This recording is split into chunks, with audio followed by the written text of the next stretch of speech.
interesting one because at the end of the Game Awards, the very last trailer they showed was this game, Highguard, and it just looked like another Overwatch clone. And then it got funnier because they did almost no promotion leading up to the launch. The only guy promoting it was Jeff Keighley, and he would just keep tweeting about it. And then people found out that he just offered Highguard that last trailer spot for free because he liked the game so much. It was like a weird situation where you didn't know who was sponsored by who. So like a lot of people wanted to check this out of morbid curiosity. Alright, I have no I'm here to art and not to fart.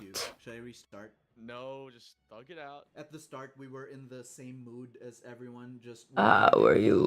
Because of all the controversy. I tried Highguard, and it is definitely a video game. Highguard is one of the games that is out that you can play right now. Highguard could have been an email. Highguard should have stayed at the Game Awards. I had chicken. Shirison says, I am content. I made it in.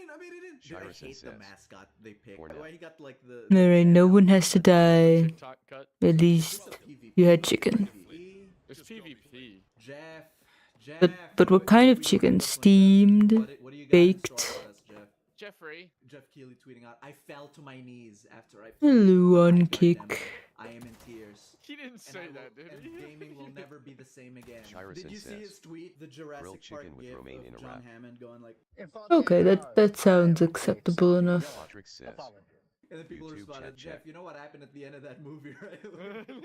Oh man, I don't think we're But gonna like if this you game. sing It's got a amounts lot to going on. nothing. It's got a lot of shit going on. I'm mining crystals right now. Now the shop is open.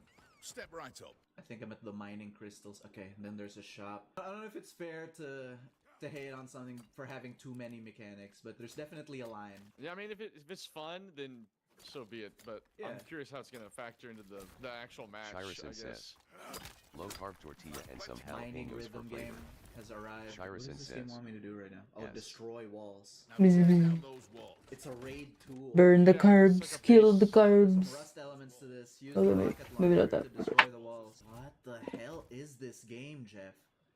A little bit of everything. Which one of these USBs Reinforcement.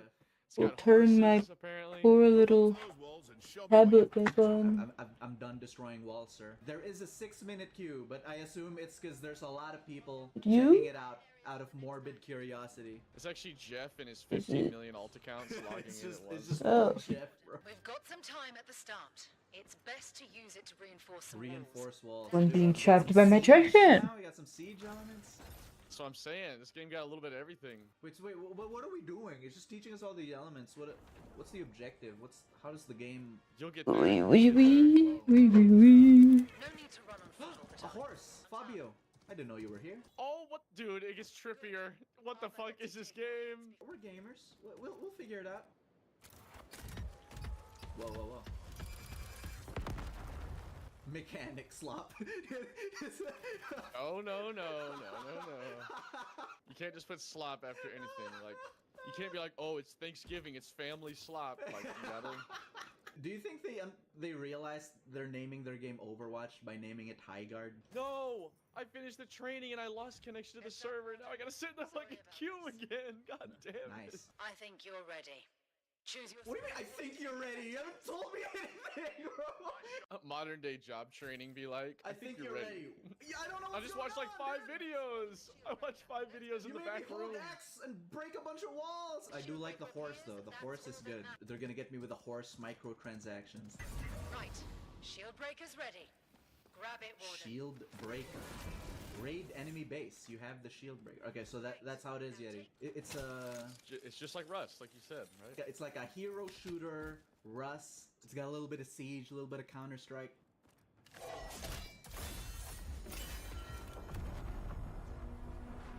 Whoa, what the fuck? Yo, it's kind of cool though, what?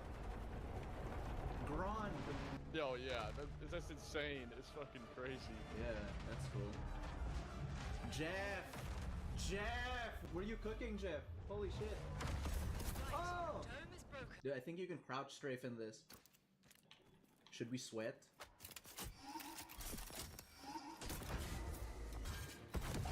Fantastic, mate. Vigil made a great choice. Hang on, I finished the tutorial. Would you like to watch a brief advanced training video to learn more about playing Highguard? No. Online error. Your connection to Highguard has been lost. Dude, I'm No. literally just Should have like- chosen to watch the advanced tutorial I also video. lost connection. Alright, well, I'm back at the queue. It's probably gonna be another 6 fucking minutes. While I'm in the queue, show me. Oh, Atticus, he's the poster boy. So Atticus, yeah, he's Yeah, the tracer. But TikToker- we had TikToker Red haircut. Mane was who we were in the tutorial. He's the wolf guy. I gotta look at these designs. Concord, what? No, Condor. Concord 2 is real? Pass. Lame design. Pass. Atticus is fine. I don't like this Atticus design. The armor makes it feel busy. Okay, I like the Kai design a bit. I don't like the armor parts though. I'm fine with this one. Alright, that was Nah. cool. I'm Una is cool as hell. It's very me coded. This. It all goes together well. Doesn't feel as busy. Naked. She says tan pants. Okay. Slade. Slade just, Concord yeah. of all- He looks like a character from Shrek. You can have a panther mount. Yeah, just like fucking saddle up a panther. Cool shit, huh? Left of my screen. Yeah. Dude, You look, have I got wait, a did you already buy a panther. mount? Did you No, already buy a No, mount? it's free. It's free. Shirison says. Dude, you can Where? have a bear. Asgard more like Okay, I'm Asgard. gonna have a look at these designs. Yeah, myself. but that sounds too much like Asgard. Condor, Snore, Atticus. Condor. As a normal Asgard. Kai, Snore, I don't like Slade, Kai's blue Emperor fucking Snore. arms. And I don't like Slade. I think. It says Highguard episode 1. What does that I like Una. I wanna play Una. I wanna be Una. Episode 1. Is that a threat? The people who made this game are high as fuck. You glazed this, Jeff. It all goes back to Assassin's Creed.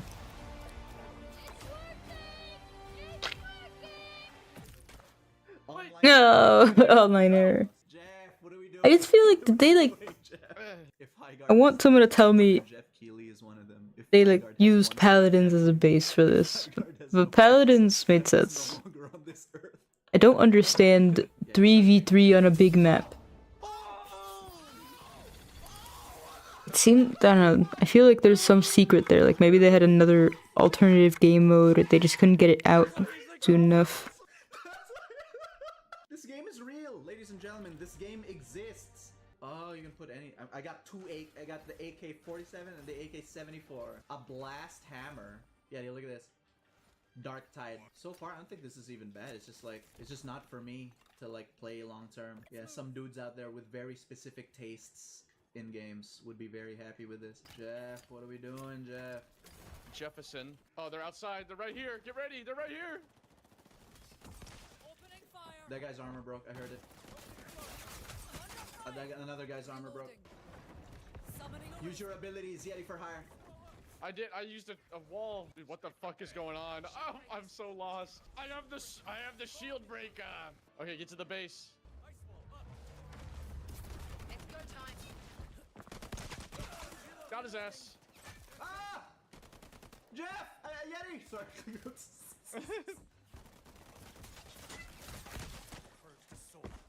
I purged his fucking soul, dude. Let's go for B. Let's go for B. Yeah. I'm sabotaging. You must be calm. Oh fuck! I died. I don't know what I just did. Rough raid.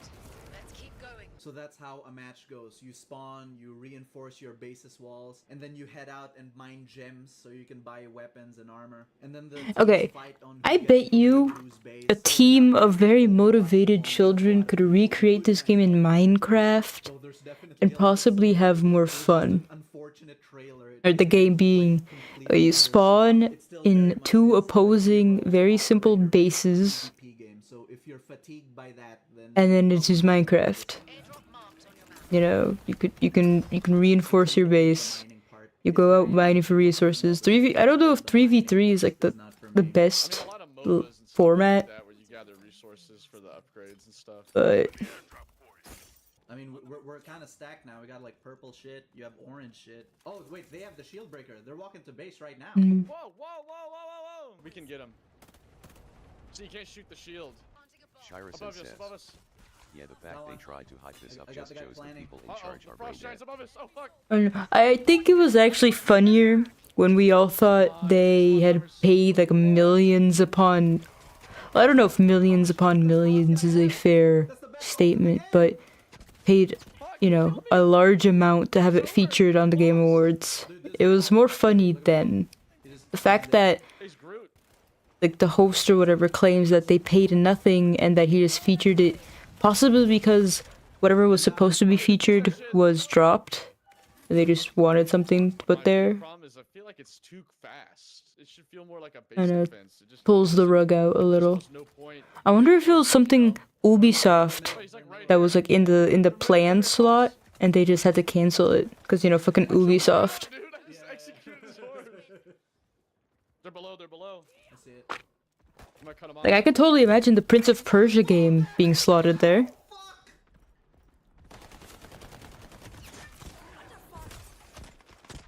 Oh, thank God! There's another one here with me. Dude. Oh! I'm coming. Dude, being on the mount, I just watched him miss so many shots. Doing the mount combat is just asking to die. Oh no, it's just me. Oh. No! It was a good try though. Do we try one more game, or do you feel satiated? No, we can play one more. I had fun. That was kind of thrilling. Dude, you cracked out 16 and 2. You're a natural, bro. Holy Jeff, shit. you got me. You got me, Jeff. Jeff defer. He's done it again. And I got disconnected from the server. Another 6 minutes in the queue. I'm also disconnected from the server. Apparently, the Steam reviews are already overwhelmingly negative. It's not that bad. Yeah, come on, guys. I mean, yeah, it's because it was a whole meme, right? How they just did zero marketing and like people just, oh, it's just another Overwatch. It's not really like a hero shooter that like push and pull style. It's more of a MOBA than anything. Dude, you're on your mount, but your character's not moving, and you're like phasing into the Yeah, Puma. it's the same for yours. You're like a centaur right now. Dude, did you use your soul armor ability when you were Mara? Apparently you can give overshields to us. Not at all. I didn't even know what I was doing. If your tactical as Mara was giving overshields, I think I'll go with her. Waiting for players. Some players Not might enough have players. dropped out. Match will be cancelled if we don't get enough players. What the fuck? I mean, better than bots. While the designs are nowhere near as bad as Concord, it's still like kind of generic. Yeah, not as bad as Concord. I like Una.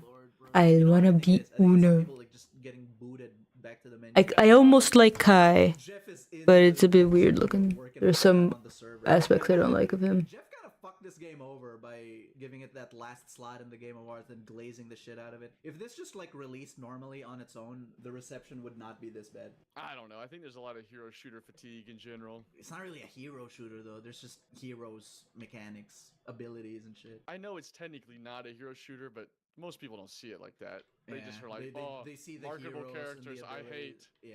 There are heroes, or like there are okay. There are I think I might slop this for you know mid-gen. purposely designed characters that are more fantasy based, aka heroes. I got it in me for this one. Slop upload. Do they use guns? I'm not even gonna do sub. It's a shooter. Fuck that. I'm just kidding. Oh my gosh. Are you gonna upload this like in two hours Yeah. after we're done playing? Yeah. You know what? Looking at this character, this is just Moira, and they named her Mara. Yeah, no, it's very much Moira. It's literally just Moira. What the fuck was I talking about earlier? Well, no, you see the subtle differences. Even down to the purple magic, it's just Moira. Copy my homework, but don't make it obvious. I see gems. Follow me for the gems. I'm going over here. I'm gonna do my own thing. I think I could get behind the whole mining thing if they just scaled this down. For 3v3, I think they had to make this smaller. There's a sniper there if you're confident in your ability. Yeah. Enemy's got the Did shield. they grab it already? Oh yeah, they did. Oh, I see him. I see his fucking bear poking through the wall. I just killed his bear. Behind you. I was too busy supporting, but giving you guys overshields. Thank you. Can I overshield myself? I can. Fuck! He's weak on me with the shield breaker. Anytime I see one of these games, it just makes me want to go play support Wait, on some game. Like I like playing support in Paladins Guy here. as a healer. I need to find a game where support is not super weak and I can feel useful. Behind you. Fuck! Idiot. Dude, our teammate might be stupid. Our teammate is like, I'm not cracked with the sniper. You were so confident getting it. Alright, I gotta buy. I'm so ass. Hello? Are you alive? Oh, I you're am, buying I'm stuff. buying Okay. things. I'm locked in, bro. I saw you're AFK. I was I'm like, not is he AFK, I'm good? buying things. Raid starting. Oh wait, we're raiding them? Well, I'm at the raid. I'm here, I'm here. Oh, dude! I'm like the orcs at the top. Oh, this is awesome. This is kind of cool. Jack! Hold on, I'm gonna kill this guy with the rocket launcher. I heard him. We got him, we got him. Yeah! Hey, come here. Overshield to you. Oh my god, thank you. Dude, let's push this guy. Let's push this guy. Fuck! She got me! She sniped me. She's goaded. I'm not. I'm goaded. She come pick me up. I got 10 seconds to pick me up. The death animations are actually pretty cool. Disconnected. It's a 2v3, dude. Where are you? I'm coming in. No! Dude, we gotta pull Noble out of Star Wars Outlaws and get him on this map. 3 players is such a strange choice for this. I think this could have been like way more fun at like 5 or 6. Sick, Mom yeah. Secret Obsession I think it's says. because Hello. they're used to 3 or I something. wave back. It's like such How a are big you map. I think doing, the map mums? big because there's mounts, right? But like, I don't know, your username could be taken a lot of for just 3 people. different I mean, strange I don't ways. hate it. I don't think it's bad. But do you love it? What? Are you doing this evening? This Panther. If Overwatch 2 had a mount, I would Shirison hate it says. less. The thing that would have made this game I think our interesting. guys in battle. Patrick There's only says. 3 of us. I don't know. You can't afford to like Chat. run off by your fucking self, Shirison man. says. Okay. He's dead. 3v3v3v3 instead He's of going like, 3v3. I'm here now. I can see your vision. I mean, especially with such a big map, Got her. You saved my life. Alright, let's raid. it definitely would have had a lot more of a chaos element. We got time. Oh shit. But I mean, with such a big map, be chaotic then. Mounted contact. Oh, But I don't think they have. Are there even behind.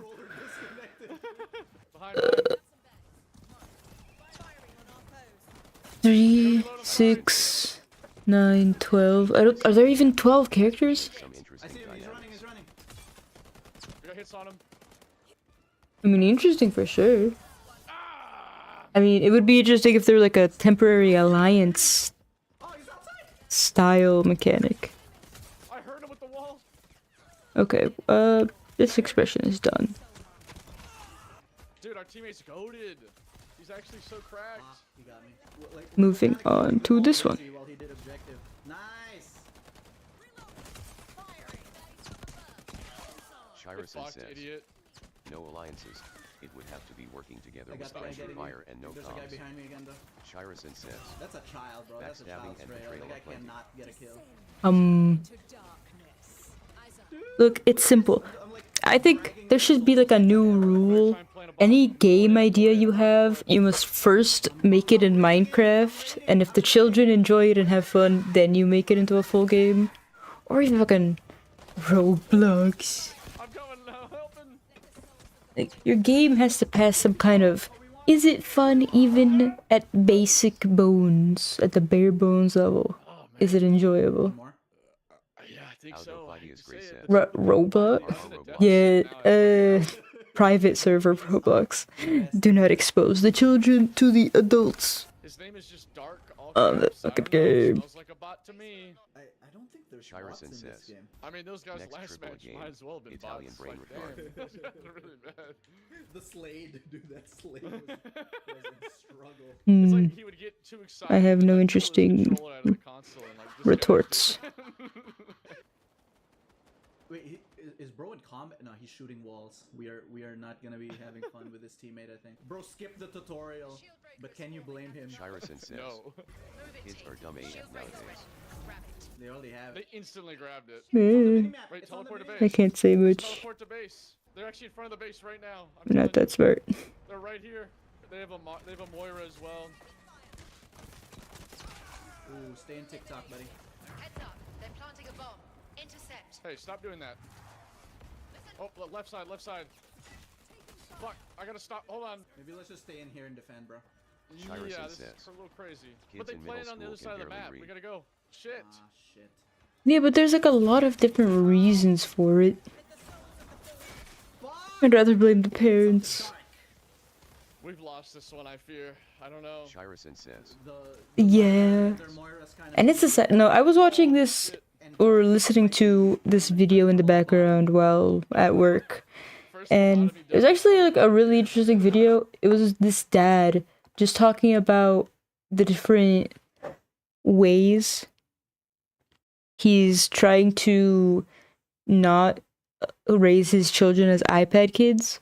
And an interesting strategy is taking the phone, you know, the modern day smartphone that has everything on it, and breaking it down into separate pieces of technology.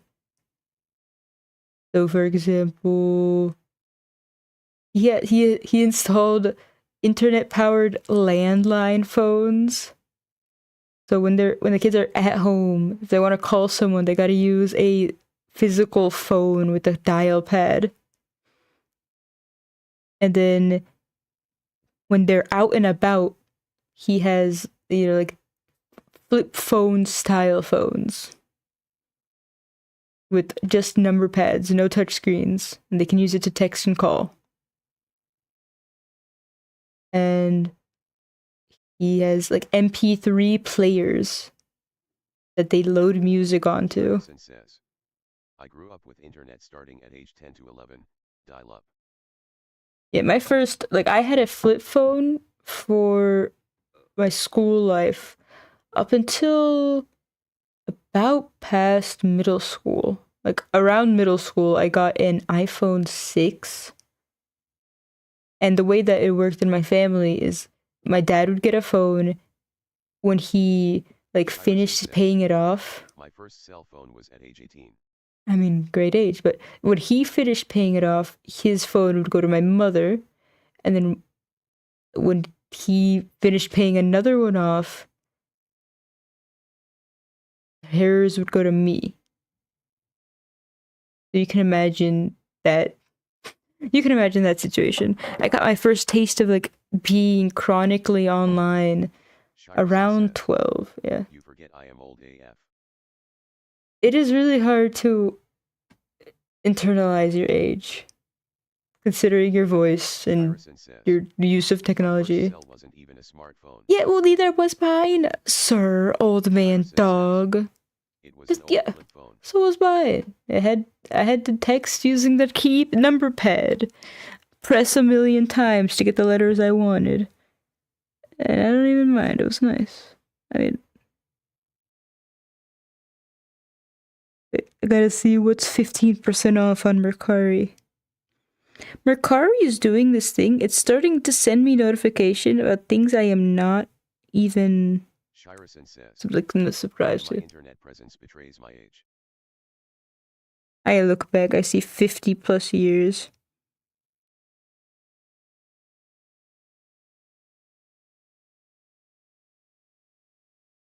Wait, $8 is not even that much shipping. Buying things from individual people is like, what the fuck? Because you're so used to free shipping, you know? Whenever I buy something from a normal human, it's like, oh yeah, and it's like $7 shipping. Says, hey. It's in our lobby right now. I'm going ogre mode! Shit! No, they're hurting me! We got one.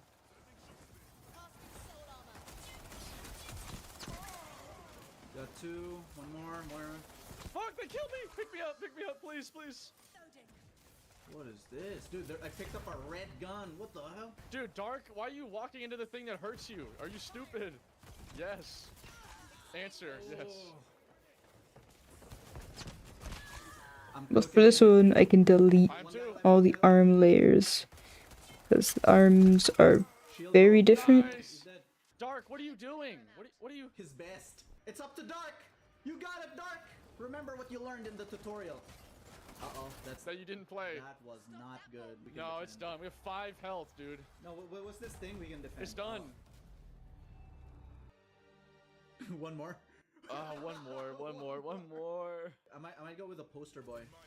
Imagine if you got a low tape of faith. I feel like with a coordinated 3-man team, this would go hard. Unfortunately, there is the matter of a boss fight where we have to convince someone to play this. You have to pass the charisma check. It's a speech check, yeah. Oh man, this cave has so much loot though. Oh, Yeti. I'm sorry. Yeti. I don't know where the fuck you are. I got one. Dude, I'm in a battle for the siege breaker right now. I'm getting out of the cave, but I'm lost. Okay, there we go. I'm here. I'm back. I'm out. I'm coming to you. Just back up. No! Oh, I have a thumper charge? Yeah, hang on. Place that shit in. We have created holes. Shock spear out! Axe energized. Got one. Oh, another one. Got two. Break these walls. Break their walls.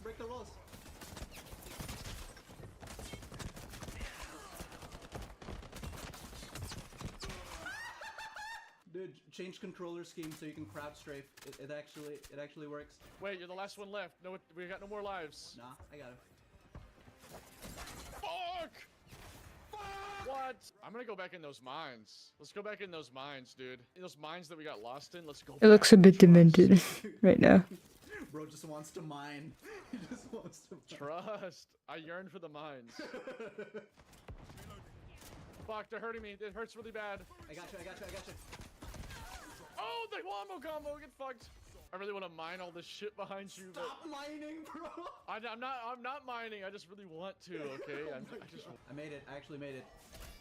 I have my dome splitter, by the way. Planting the sword for once. Oh, what a fucking Shirison hell. says. Dude, the animation I of sent you a summoning video. this thing is kind of Okay, I've Discord turned off. Required viewing. like splitting the sky. That's like- Required on streamer. I got it. Nice. Ah! Alright, what am I looking at? Why you should never try to deep fry a raw egg. Okay, I saw this on my favorite forum, so someone made a community happenings post. Yeah. We watched some Dr. Sausage together. Mr. Sausage? Okay. Deep fry a raw egg. Ordinary sausage.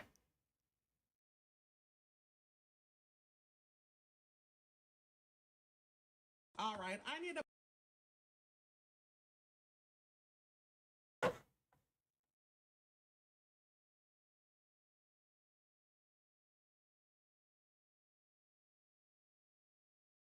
palate cleanser. Where is it?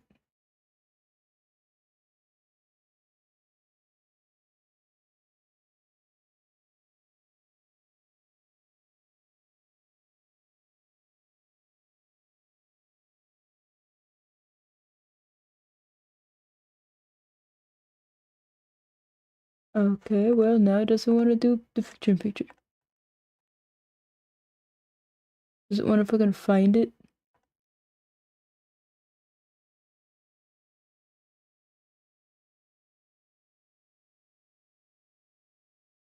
Okay, there it is. After that habanero steak, so we're gonna deep fry some eggs. And to answer your questions, yes, it did hurt more going out than coming in. All right, the heat's pretty high. Let's drop in our egg. Now, normally I like to hard boil my eggs for. I mean, all I could say is comment. I mean, I don't know how violent of a reaction there will be. My initial guesses are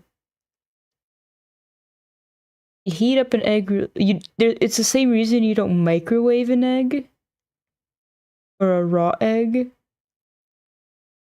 because they expand really fast, or there's lots of air and water inside there, and you put it under, like, when you heat it, there's pressure because it's all expanding really fast. I suppose. Like, I don't know the real scientific basis, but my common sense tells me bad things. Bad things will happen. But then, if you crack an egg and then microwave it, it's still like bubble, like it still causes a mess, right?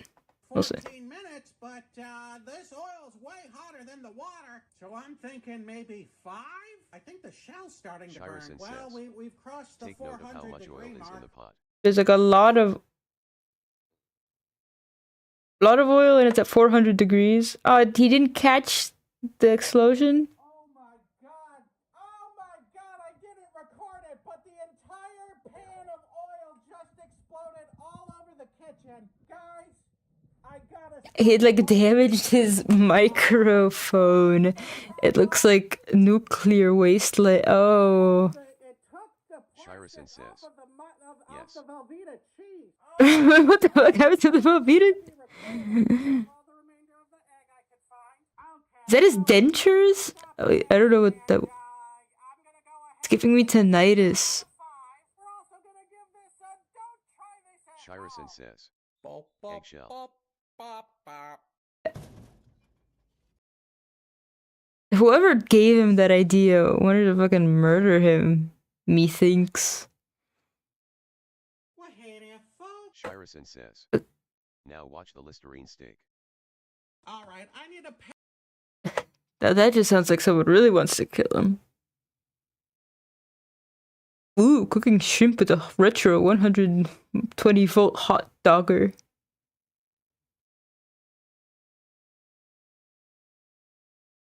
I hope this made enough money to alleviate the pain of having to clean all of that up. Because I have a hard time imagining.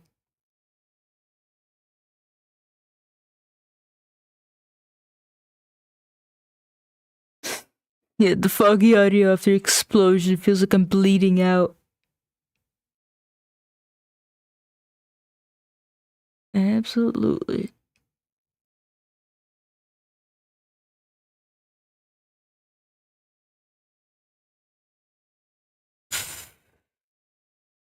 I wonder how much of his setup he had to replace. I wonder if the microphone had to be replaced or just maintenanced. Bro tear gases the entire fucking house and blows up the kitchen in 2 videos. Absolutely insane. Okay, but then I can't say that I understand the why or the how.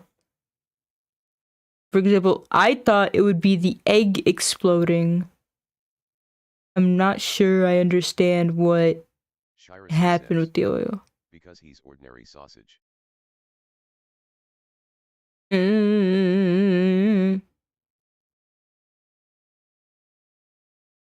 Century egg sausage. That's interesting. I tried some of those. You gotta have something really bland to go with them. Shirison says, I'm just glad he didn't get hit by the oil. Yeah, of course. That would so many different ways. That's horrific. Like, for example, you know, Parasite, as in Parasyte, the anime Parasite. Shinichi's mom scalded by oil to save him from getting hit by it.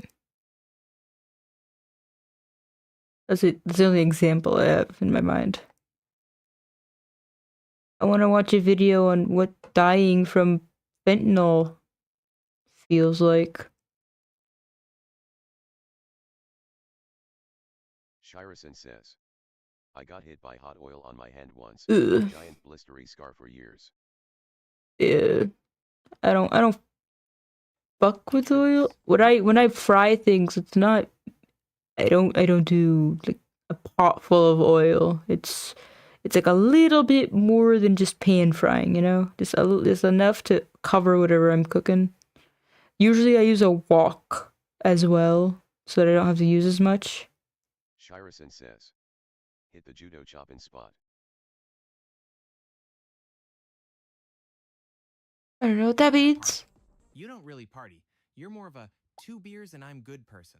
But your friends dragged you out, and now you're on a couch watching everyone have a better time than you. It sounds kind of like AI. I don't think I want to watch. Pulls out a pill, says it's Xanax, says it'll help you relax, stop overthinking, actually enjoy yourself for once. You say no, obviously. You don't do drugs. You've seen the DARE presentations. You know better. but then he hits you with Am I too cringe? Is it annoying if like every time I feel like a voiceover is AI, I just kind of want to skip it? But his videos are so the titles are fascinating. It's all about what getting killed by XYZ. Sounds like this person is copying Kyrgyzag. Yeah, but the visual quality is much behind Kyrgyzstan. I actually really like the Kyrgyzstan drug overdose. Well, I think it was just like more like what it feels like to do drugs. And like the big message was you will never feel as good as the first time you do it. Like you will never naturally be able to feel as good. You will always be chasing that same high and you will never ever ever ever ever reach it again. Shirasan says, I hope he does one on magic mushrooms. Mm. Shirasan says, he hasn't yet. Let's see this video. Everyone here's done it. You trying to be better than us? You scared? Come on, don't be a... And now it's not about the pill anymore. It's about proving you're not the lame one. So you take it. Oh, hey there. What's 50 times stronger than heroin and somehow easier to get than a prescription for antibiotics? If you guessed B, fentanyl, you're correct. If you guessed D, also correct, but we're focusing on fentanyl today. Here's the fun part. That pill you just took wasn't Xanax. It was pressed fentanyl. Or it was Xanax laced with fentanyl. And the lethal dose is about 2 milligrams. That's the weight of a few grains of salt. You literally cannot see it. Your friend didn't know it was laced. Not because he's secretly Zach Galifianakis. But I still don't get it. Isn't it more expensive than anything else? Like being such a concentrated, very potent substance, I would imagine it's more No? Ah! Is it not expensive because it kills everyone? Is it? Fent is cheap as dirt. Okay. But why? Anna, I know I'm just not educated enough. I guess it confuses me. Easy to manufacture and gets people hooked.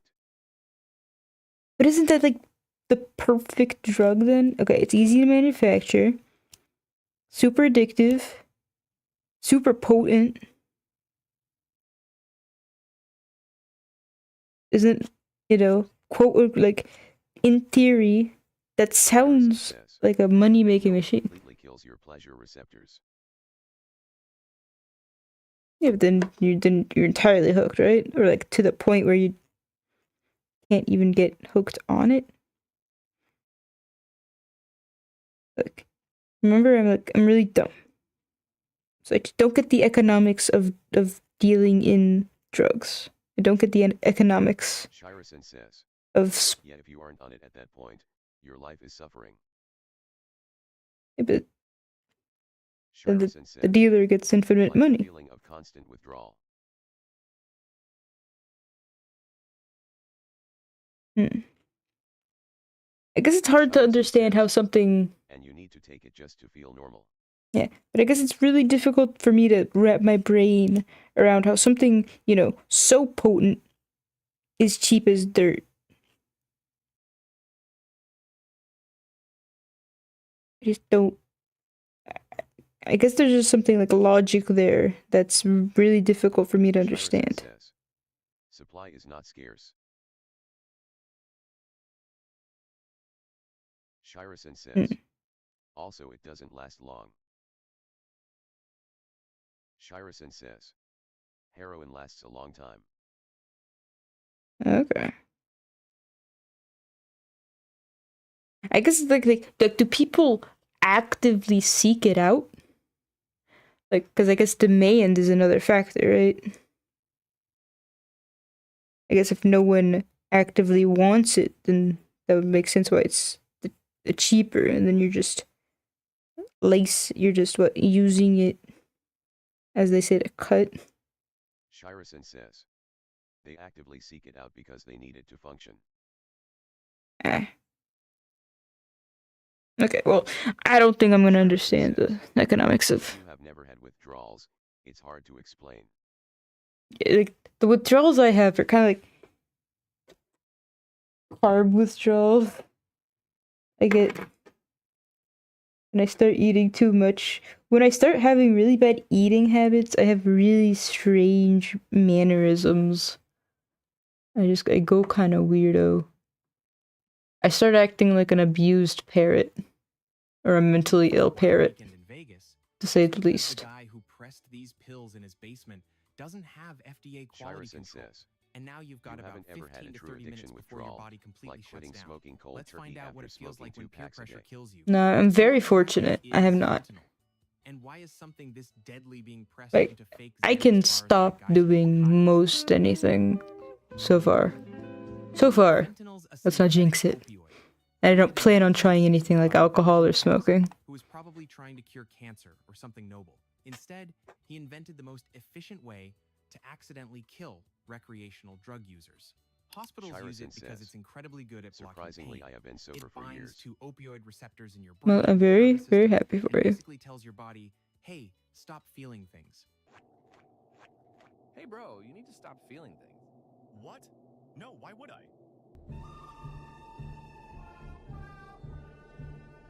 Shirison says, I have a beer or two every few months. I don't really count that. It's about 50 times stronger than heroin. 100 times stronger I than mean, as long as it doesn't cause you to Shirison says, jump off the deep end. That's 0.025 to 0.1. I think my favorite usage of alcohol is in cooking. Which means there's basically no margin for error. Example, if you boil ginger and some kind of, I don't know, gin or some kind of liquor or spirit, you get a nice beverage. It usually it boils for so long. I don't even know if it's still alcoholic. The next one might have 5 milligrams. Your friend took one last week and was fine. Cool. Shirison Congrats says, to him. You just got should try the Mega hot buttered Millions rum. jackpot of bad luck. Oh man, now I'm Butter part is interesting. So what does fentanyl do to you? Simple. It floods your opioid receptors, the parts of your Shirison brain says, responsible for pain, love that drink. pleasure, and breathing, and overwhelms them completely.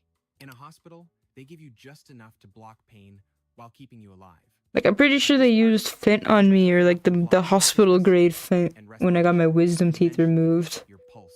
Buckle up. This gets weird fast. This next part gets weird. All right, here's the timeline. Fentanyl moves fast. From the moment that pill hits your stomach to complete system shutdown, about 10 to 30 minutes, depending on dose and body weight. Let's go minute by minute. First 5 minutes. You feel amazing. Yeah, I can take it. No, I can take it. You are amazing. Better than you felt in years. Maybe ever. Fentanyl slams into your mu opioid receptors like a freight train made of serotonin and bad decisions. These receptors control pain, but they also control reward and euphoria. Every problem you've been carrying, work, stress, relationship, anxiety, existential dread, it all just evaporates. You feel warm, safe, like you're wrapped in the universe's softest blanket.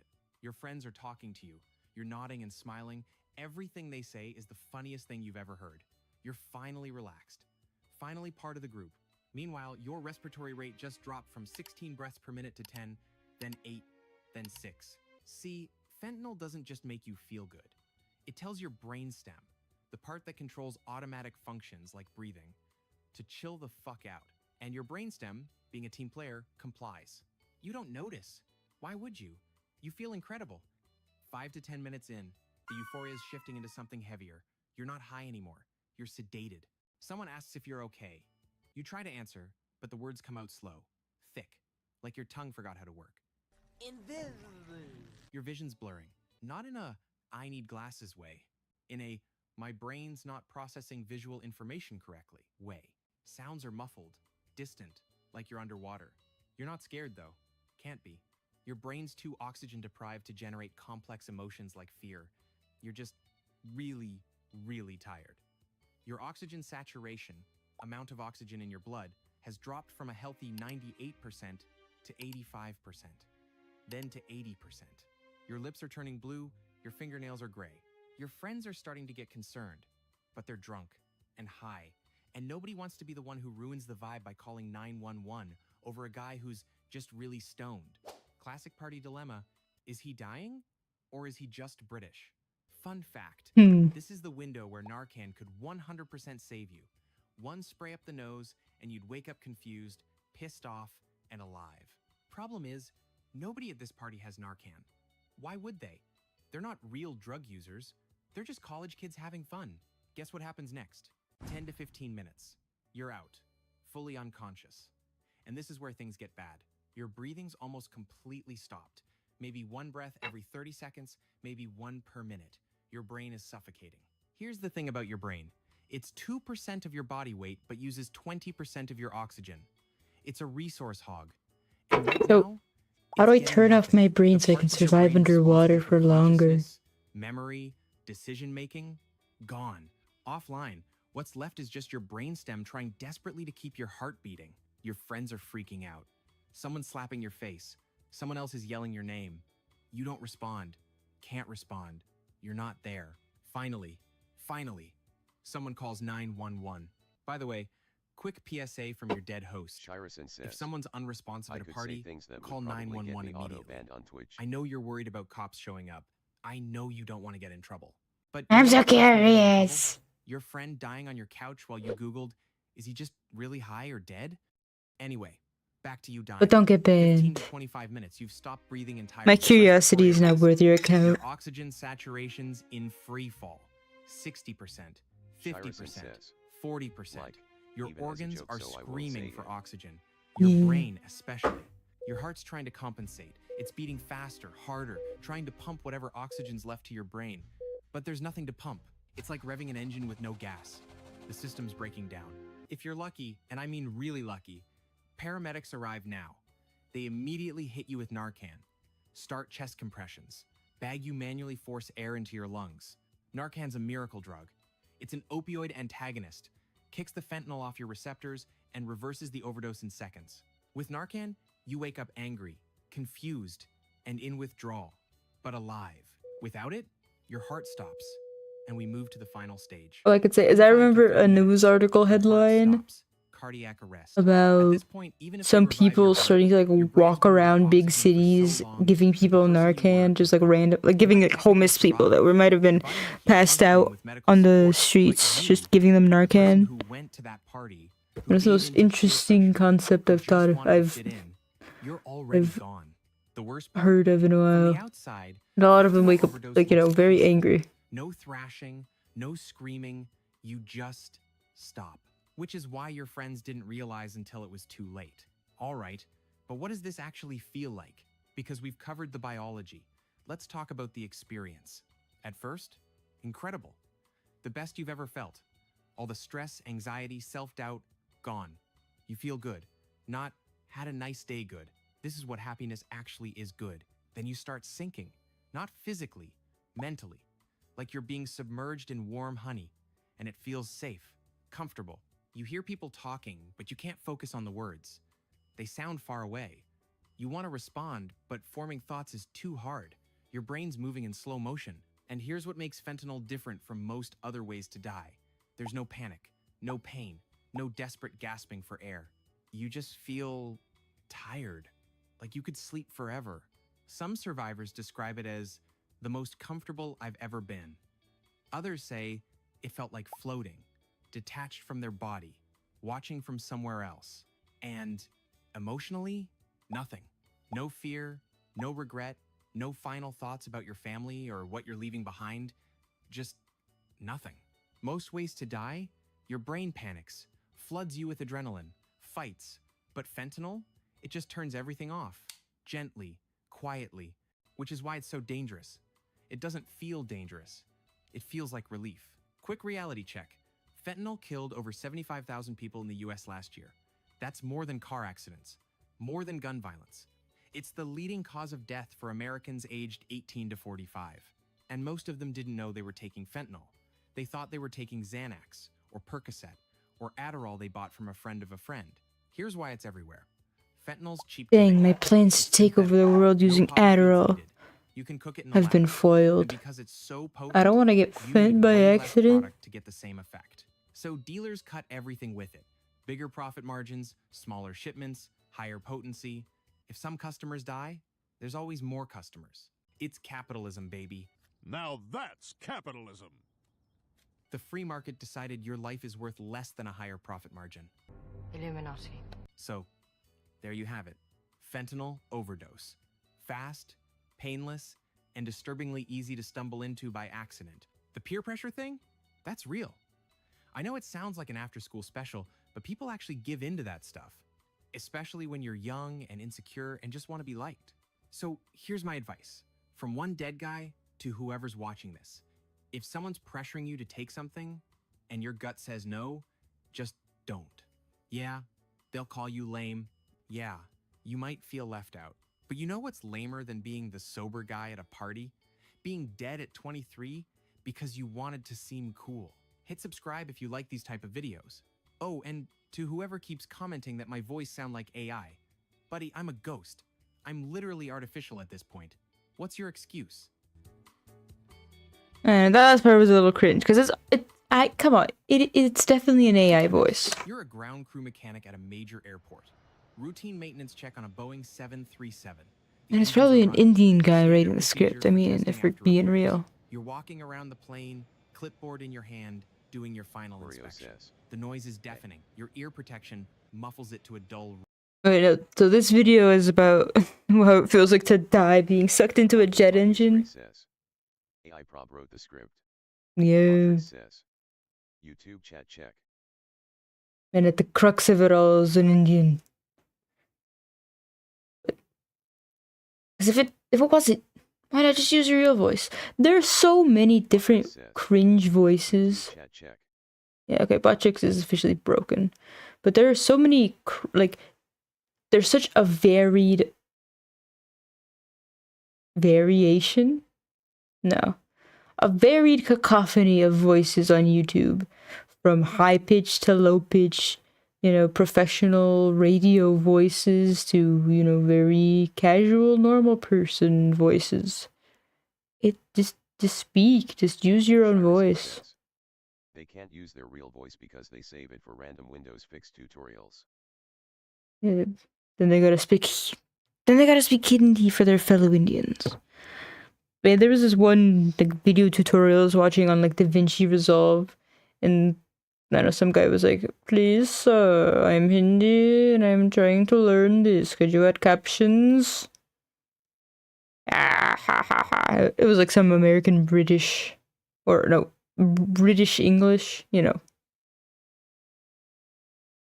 brought me sadistic joy. But anyway, no, so this video specifically is about how it feels to die by being sucked into a plane engine or jet engine, etc. But the one example I know of specifically is this black lady who was sucked into one. And the report on it was released because anytime there's some kind of plane accident, they do a really serious investigation. And she had gotten multiple reprimands by her managers about paying attention or marijuana use on the job and stuff like that. And I think the autopsy did find it in her blood, if I remember correctly. So it's just yeah, what the fuck? What the fuck?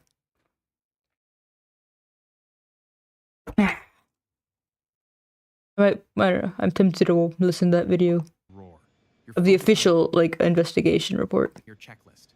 You've done this 1,000 times, and then you step too close to the intake.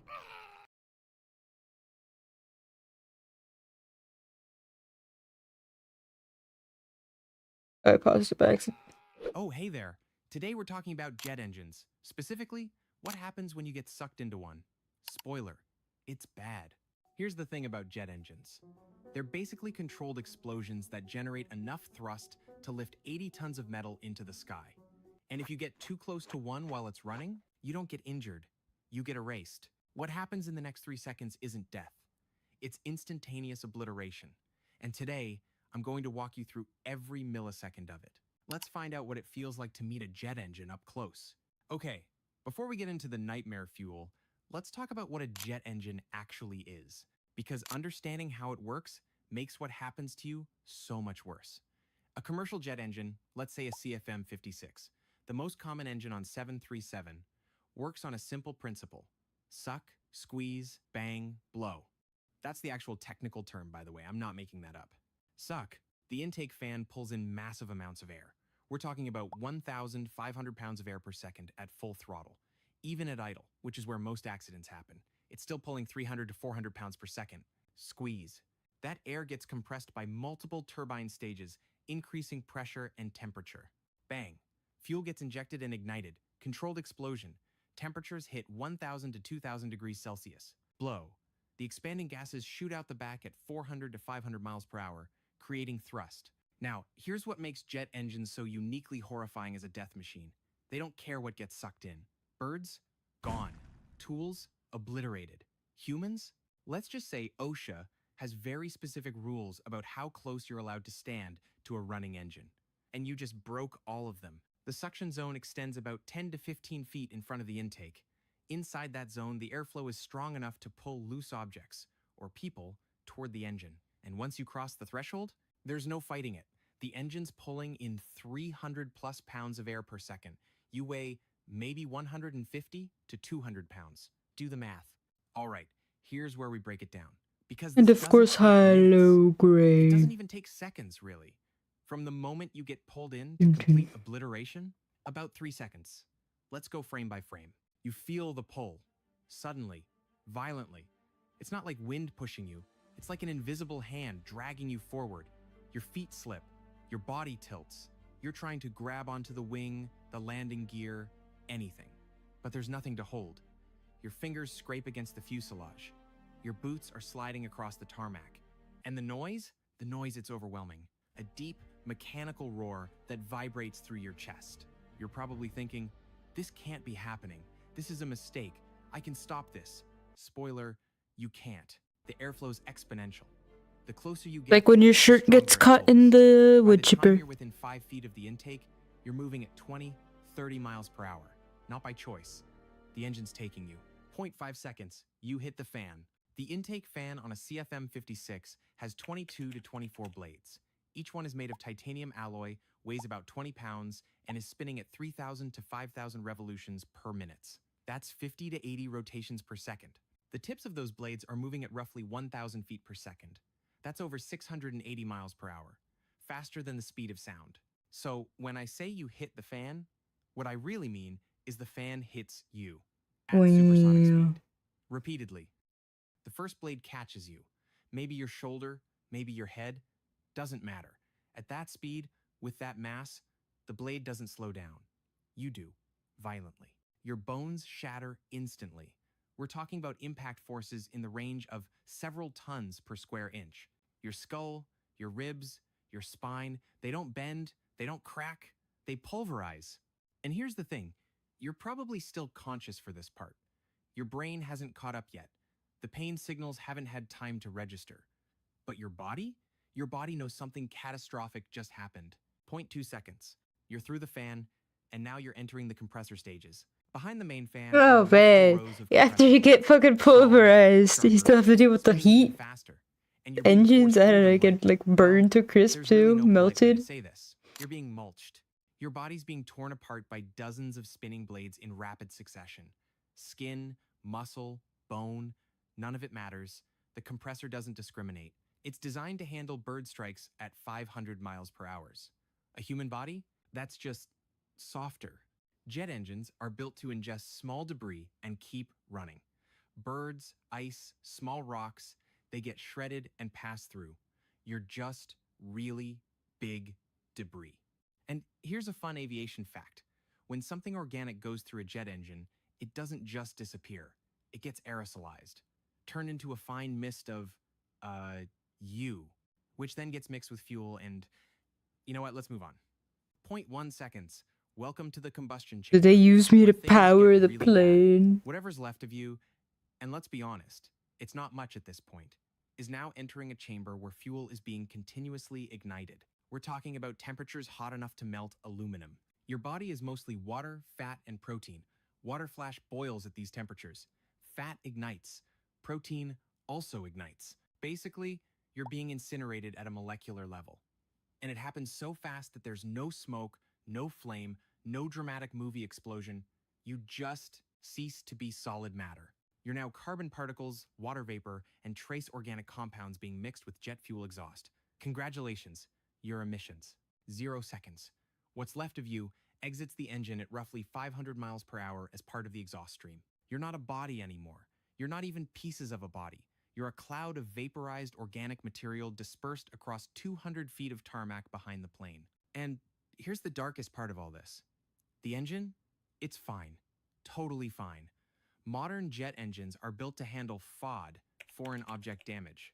They'll do a post-incident inspection, find some residue in the compressor blades, clean it out, and the engine's back in service. You got erased. The engine got a cleaning. Life goes on. Well, not your life, obviously. Okay, but what does this feel like? Because we've covered the physics now. Let's talk about the experience. At first, there's confusion. Why am I moving? Why can't I stop? Bro, are we floating? Yeah, man, I think we now have superpowers. Your brain's trying to process what's happening, but it's too fast. You're in denial. This isn't real. This doesn't happen to real people. Then the panic hits. Pure primal terror. You know you're about to die. Not in some abstract future way. Right now. In the next second. And there's nothing you can do. And here's the mercy, if you can call it that. This is so fast that your brain doesn't have time to fully process it. The moment you hit those fan blades, you're probably unconscious. The trauma's so severe, so instantaneous, that your brain just shuts off. No slow fade. No final thoughts. I appreciate your wishes of art luck. At the moment of catastrophic trauma, we're talking decapitation level trauma. Have a good day. Thank you for stopping by. 07. Consciousness ends so abruptly that there's no transition, no life flashing before your eyes. You're here, and then you're not. So, do you feel the shredding? Batrix, you fool. Probably not. Your nervous system's been destroyed faster than it can send pain signals to your brain. The pain would travel at about 120 meters per second. Let me go The try and hitting fix you at over this. 300 meters per second.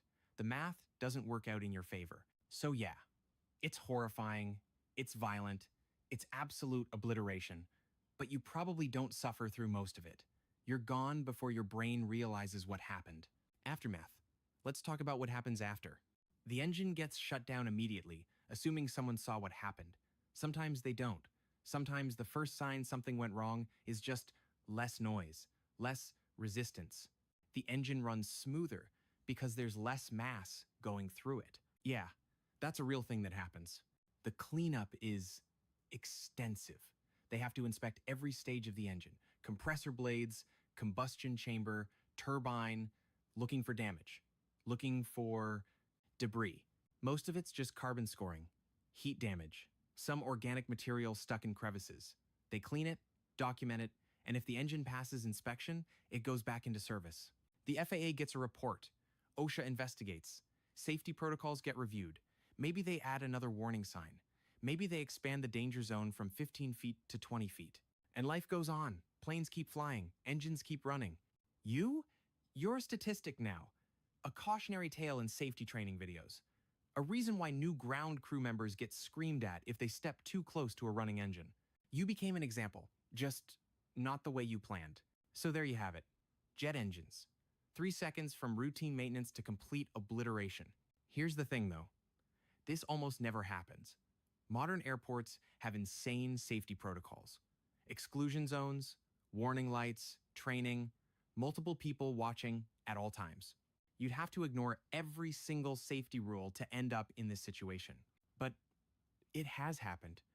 Continental Airlines, 2006, Southwest Airlines, 1988, and smaller incidents that didn't make the news. Usually it's loose clothing, a lanyard, something that catches the airflow and pulls the person in before they can react. So if you ever find yourself working around jet engines, follow the rules. Stay outside the safety zone. Hit subscribe if you want to keep exploring the worst ways to die. Oh, and if you're ever at an airport and you hear someone say FODWALK, it stands for Foreign Object Debris, not, well, you get it.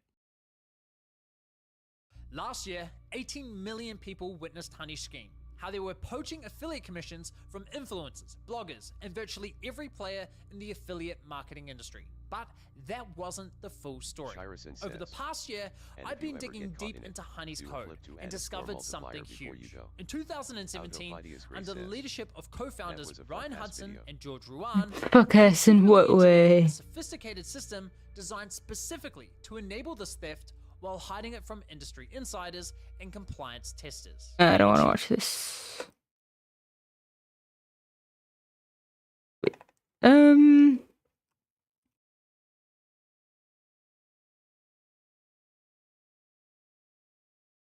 Autophidius Gray says, "Fuck ass."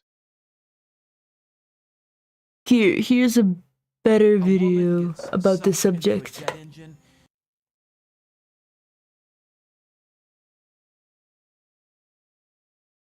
A woman gets sucked into a jet engine. This is an update report from the NTSB after almost 2 years on taking off. Hi, I'm Dan Milliken, and almost 2 years ago, we reported on the horrible story of a ground crew member who was sucked into an American Airlines E-175 jet engine and killed while the plane was at the gate in Montgomery, Alabama. Well, 2 days ago, the NTSB released the docket on the case with some interesting and tragic new details. And before we talk about some very revealing information in the docket, there's a couple of huge surprises in there. Let's do a quick rundown of what happened the fateful New Year's Eve day, December 31st, 2022. Courtney Edwards, a 34-year-old ground crew worker and mother of 3, was working at the Montgomery Regional Airport as a ramp agent for Piedmont Airlines, a subsidiary of American Airlines. After an Embraer 175 plane operated by Envoy Air landed with 63 passengers on board, Courtney was fatally injured when she was pulled into the left, or number 1, engine that was still running. The preliminary NTSB report indicated that the aircraft's auxiliary power unit was inoperative, leading the flight crew to keep the engines running after the required cool-down period after landing. And this isn't unusual in the industry. There's a document called the Minimum Equipment List, or MEL, that each plane has to have to be able to operate with passenger service. If a flight crew gets on the airplane and something isn't working, they consult the MEL to see if they can still fly. Some items might require the aircraft to stay on the ground until it's repaired. Others might have a time limit, a certain number of days that the aircraft can fly with the item inoperable. And that's what it was for the auxiliary power unit. The aircraft can still be operated for a certain number of days before it has to be repaired, and this plane was within that time frame. The ground crew at Montgomery was notified that the plane would be coming in with the APU inoperable and that the left engine would still be running. And there were safety briefings for the ground crew, including one 10 minutes before the plane arrived at the gate. And here's what the crew chief testified. Everyone working on the ramp assembled for our safety meeting 10 minutes before the aircraft arrived. While we waited, I held another huddle and reiterated that this plane needed an air start and that the engines would remain running until we had ground power connected. I told them to wait for the engines to be turned off and spooled down, and that the warning beacons had to be off as well before anyone could set cones or approach the aircraft. Everyone acknowledged this, and Courtney was standing beside me during this briefing. One ramp worker went to wing walk the right side, and Courtney wing walked the left side. The crew chief chalked the nose gear, disconnected the steering, and then turned to guide the jet bridge over as it had to be in position to connect the ground power to the plane. The crew chief noticed another ramp worker approaching the forward cargo bay, and he waved him away. And then he saw Courtney place the safety cone at the tail, and he yelled and waved for her to get back, and we'll get to what happened next in a moment. For those who don't know, the Embraer E-175 is technically a 170-200LR and is a regional jet belonging to the popular Embraer E-Jet family, designed for efficient and comfortable short to medium haul flights. Typically sits between 70 to 78 passengers, depending on the airline's configuration. The LR designation indicates it's a long-range capability, allowing it to cover distances up to approximately 2,200 nautical miles or 4,000 kilometers. The aircraft is powered by two General Electric CF-34 8E engines, which claim to deliver both performance and fuel efficiency. Each engine is capable of 13,420 horsepower, which is enough to keep a loaded aircraft climbing if one engine was out. Even at idle, the engines suck in an incredible volume of air and can pull water off the concrete in front of it. With a cruise speed of around 514 miles per hour, the Embraer E175 is a favored choice and Christie's favorite plane for airlines operating regional routes due to its versatility and cost effectiveness. So, why would an aircraft need to keep its engines running when the auxiliary power unit is inoperative? Well, the APU is a small turbine engine that generates electricity and compressed air, which is used to power various aircraft systems. If the APU is inoperative, the engines must remain running to generate the necessary electrical power and air pressure to keep these systems functioning. This ensures that the aircraft remains operational and safe while on the ground, especially if external ground power or air sources are unavailable or insufficient. With an inoperable APU, the aircraft will use one of the engines to provide power until they can be hooked up to external power, and then the engine can be shut down. Okay, so what happened after the chief waved Courtney away as she was placing a cone by the tail? Well, security footage from the day of the accident shows the ground crew as they service the aircraft, including the pre-arrival safety huddle. And here's a breakdown of the security video. At 3:35 p.m. and 14 seconds, the aircraft was visible in a landing rollout in the distance. 4 ground crew members wearing safety vests were visible having a discussion on the ramp.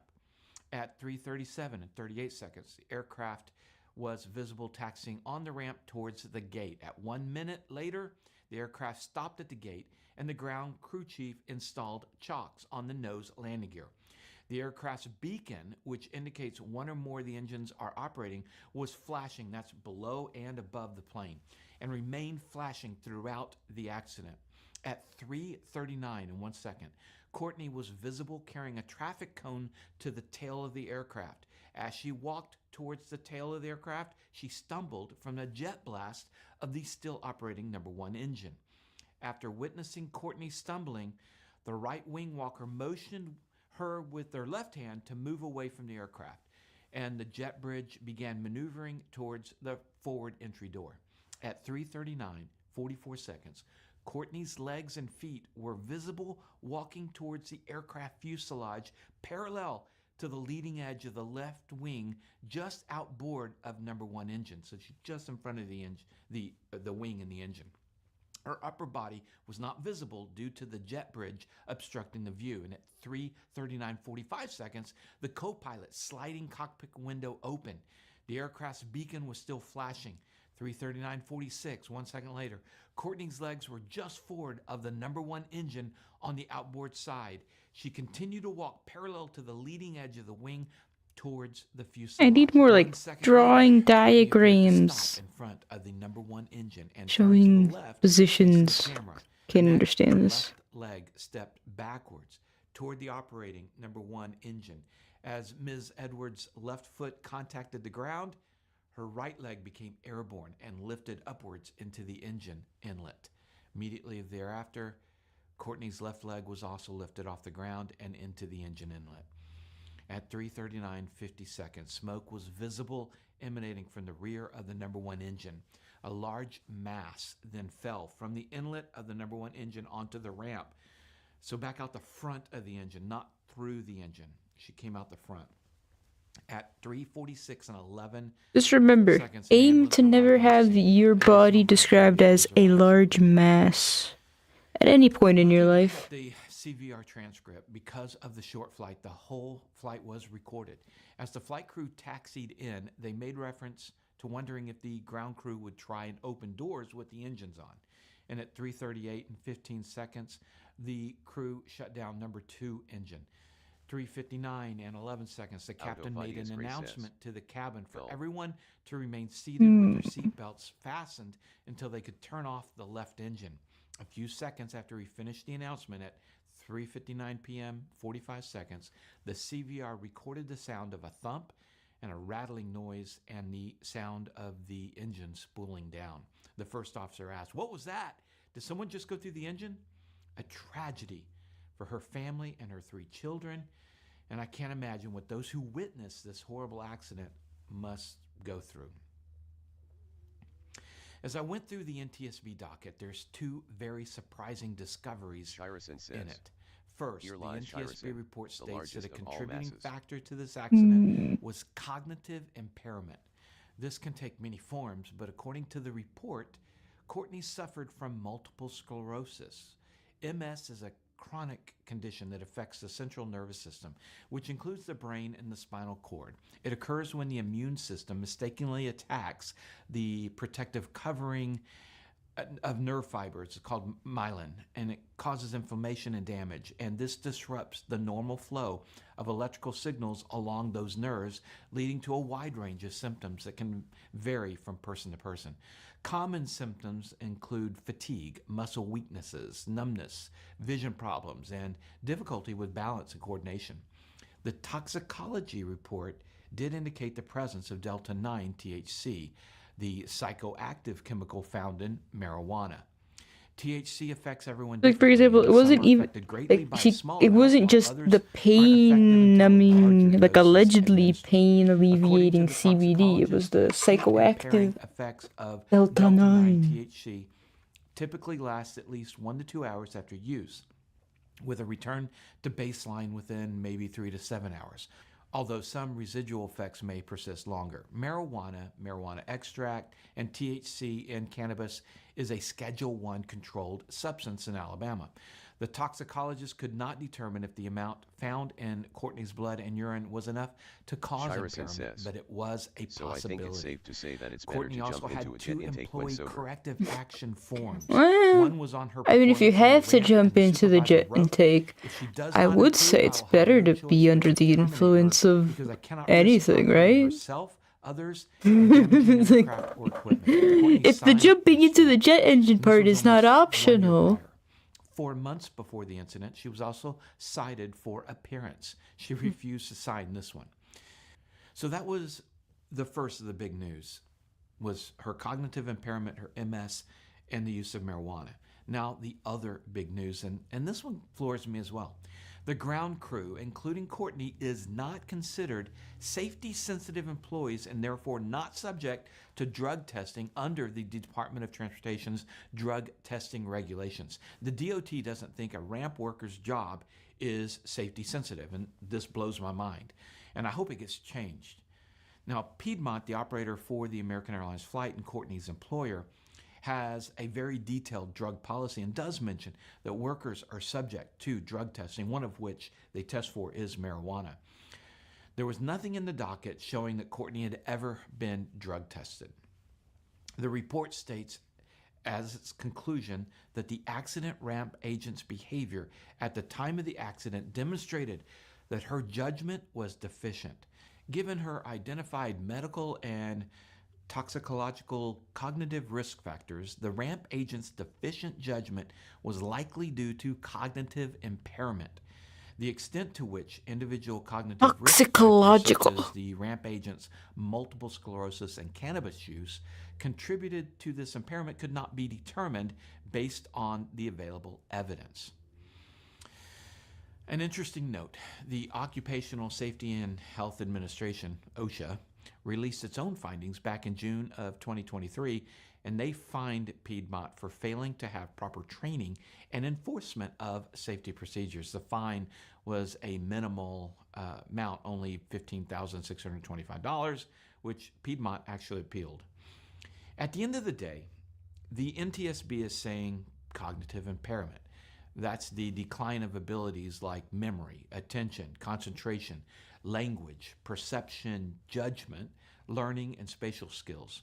The problem here is that if you are experiencing cognitive impairment, would you even know you're experiencing cognitive impairment? It's a difficult one to self-police. What can we take away from this accident? How can we become better pilots, better people? and stay safer around aircraft? Well, we have to stay vigilant. We have to fight complacency. We can't allow ourselves to fall into complacency. Airplanes are dangerous, and whether they have a propeller or a jet engine, they're dangerous. And keeping clear of these areas while on the ground is crucial to safety. And I get it. It's easy to fall prey to complacency. We're all guilty of it. We do the same thing over and over again, and it just becomes routine. But let this be a reminder to me, to you, to stay vigilant and to question yourself when in a safety situation. Am I on any over-the-counter medications or prescription drugs that might affect my judgment or abilities? And if you're struggling with illegal drug use, please get to help. And talking about complacency, here's our report on the photographer who backed into the propeller of a skydiving plane recently. Thank you for watching. Superior judgment trumps superior skills. Stay safe. When someone sent me this video, I was honestly just a little bit surprised of someone taking off into a thunderstorm, but then it became clear just how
I know. Back. All day YouTube has been bullying me for my ad block, but you know, I refuse to not use it. Therefore, I'll just bully YouTube back. Give me my fucking video.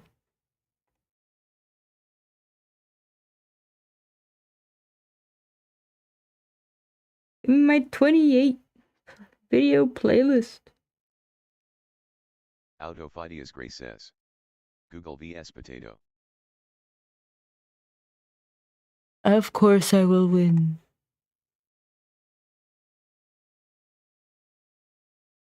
There ain't no question about it.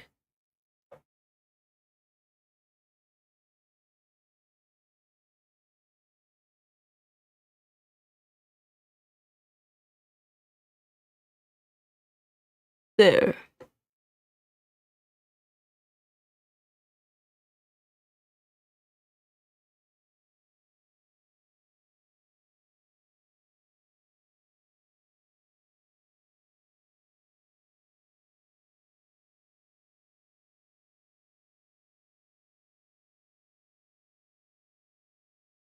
Autofidias Gray says. Heater working overtime.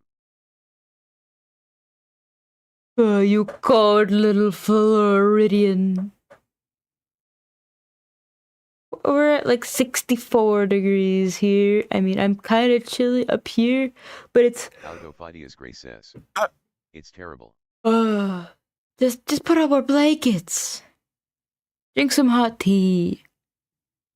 The thing is, when I'm sleepy, I am much more sensitive to the cold. Some of these seeds even look fucking AI. Well, you can't see, it's not picture in picture.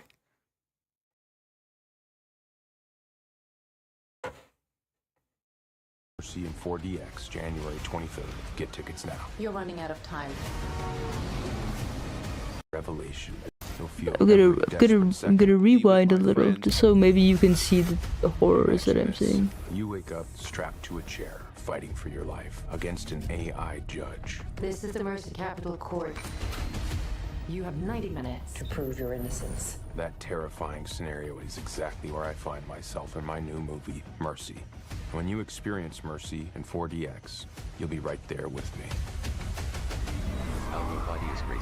You'll feel every desperate second of my investigation. This is a short published to market Mercy, but we're watching it in a full video for a guy's review. Never experienced anything like this.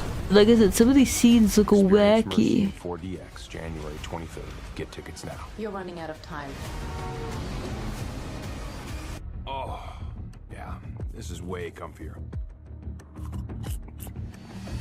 I have been At least he eats excited for popcorn the like a next human. World starring Chris Pratt to finally drop. The tagline of this movie in the posters was unbelievable. Prove your innocence to an AI judge or face execution. The city's municipal cloud is at your disposal. You must gather evidence to exonerate yourself. I need to find out who killed my wife. You just provided me with a strong motive of why you murdered her. Good, wow. I haven't watched it. Promo material for this Probably because I don't get consistently ads. had me I don't in watch stitches. TV, Picture this, you're etc. one of the detectives who helped create an advanced AI judge to put away the bad guys and help reduce crime. But now you're the one on trial accused of unaliving your wife. I need to walk the scene. You know, I have something here. We gotta go old school. Get me out of here! Yesterday I was watching a movie when I immediately feared for my life. Because why was a drone flying through the theater? Even worse, why did I feel like it was watching? I mean, as soon as I put those 3D glasses on, it felt like I was literally sitting in the chair myself trying to prove my own innocence. And with how the visuals, the clues, and the story are presented to you like you're in the hot seat, it sets the stake that if you do not solve this crime in 90 minutes, that might be the end for you. And I gotta say, the overall theme and final message kinda has me terrified of the future. Watching Chris Pratt and Rebecca It's a Ferguson shame Europe will now be invaded by Indians. But Europe's already being invaded by everything else, so not much is lost. You're going to freak out when you see the trailer for our new movie, Mercy. And then leading up to this movie, on top of this, the poster, right, has Chris Pratt strapped in this chair because the plot of this movie is Chris Pratt is tied to an electric chair. Why are there a lot like to prove his innocence, or an AI judge will the EU signed some treaty with India? On the poster, I actually heard someone I at can, the theater a couple weeks I ago. don't know, and supposedly that might be enabling like the immigration of like millions of Indians into Europe. Like a repurposed power wheelchair that the set I don't department know. went, yeah, that's good enough. This movie is Is all I say. consistently Europe is already in the hysterical, shithole. bad, it's good way for Ow, some but I reason, also they thought this my movie foot. should play on the biggest I had IMAX my screen foot in a here in bad Australia. This isn't position, just like and now normal my IMAX. my This foot is movie theater achy. that only shows movies made for IMAX went, yeah, we'll show Mercy. Also, look at this boy. He didn't flip the camera so that the shirt was readable. Wakes up in the chair and goes, "Where am I? Oh no, I'm in the Mercy AI judge system. No!" And from Or there, actually, he I has to prove would to purposely Rebecca buy a Ferguson, who's playing backwards the shirt. AI, that he didn't murder his wife. He can use this AI It just to says something hack like into really anyone's dumb, phone, but it's apparently, backwards. and like hack into all their cloud information to Oh, pull up but my data foot is from really anyone's achy. phones, anyone who might be the suspect, anyone who might have been involved with the wife at any Okay. point. He can invade their phones and invade security cameras and then piece together a Oops. At least the mini player pausing is defense for working now. himself, right? That's And you're nice. probably wondering the same thing, and they never answer this. If this AI has all this access to this information already, and it's a supercomputer, you think it already would have checked all of this stuff for him. They Kinda never like really address this taxes. properly. You know, it's not like there's a twist. Okay, like this whole concept reminds me of taxes. The AI already knows your entire life history. It can see everything. And you still have to plead for your own innocence? At this point, it's just a game.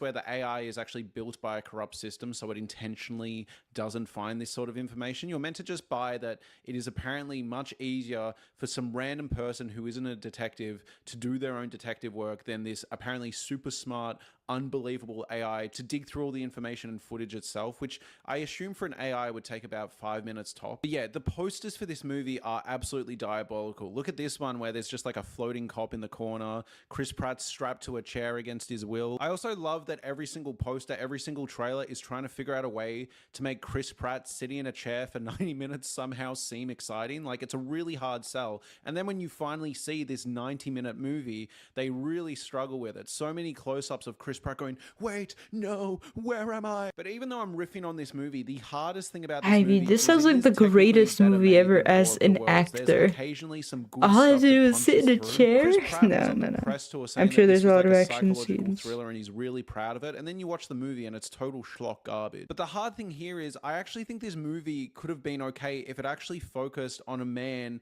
going through everyone else's phones, a man going through the history of his relationship and realizing he's low-key kind of a piece of shit. The big issue with this movie is it unironically expects us to root for Chris Pratt. And let me tell you what we know about Chris Pratt.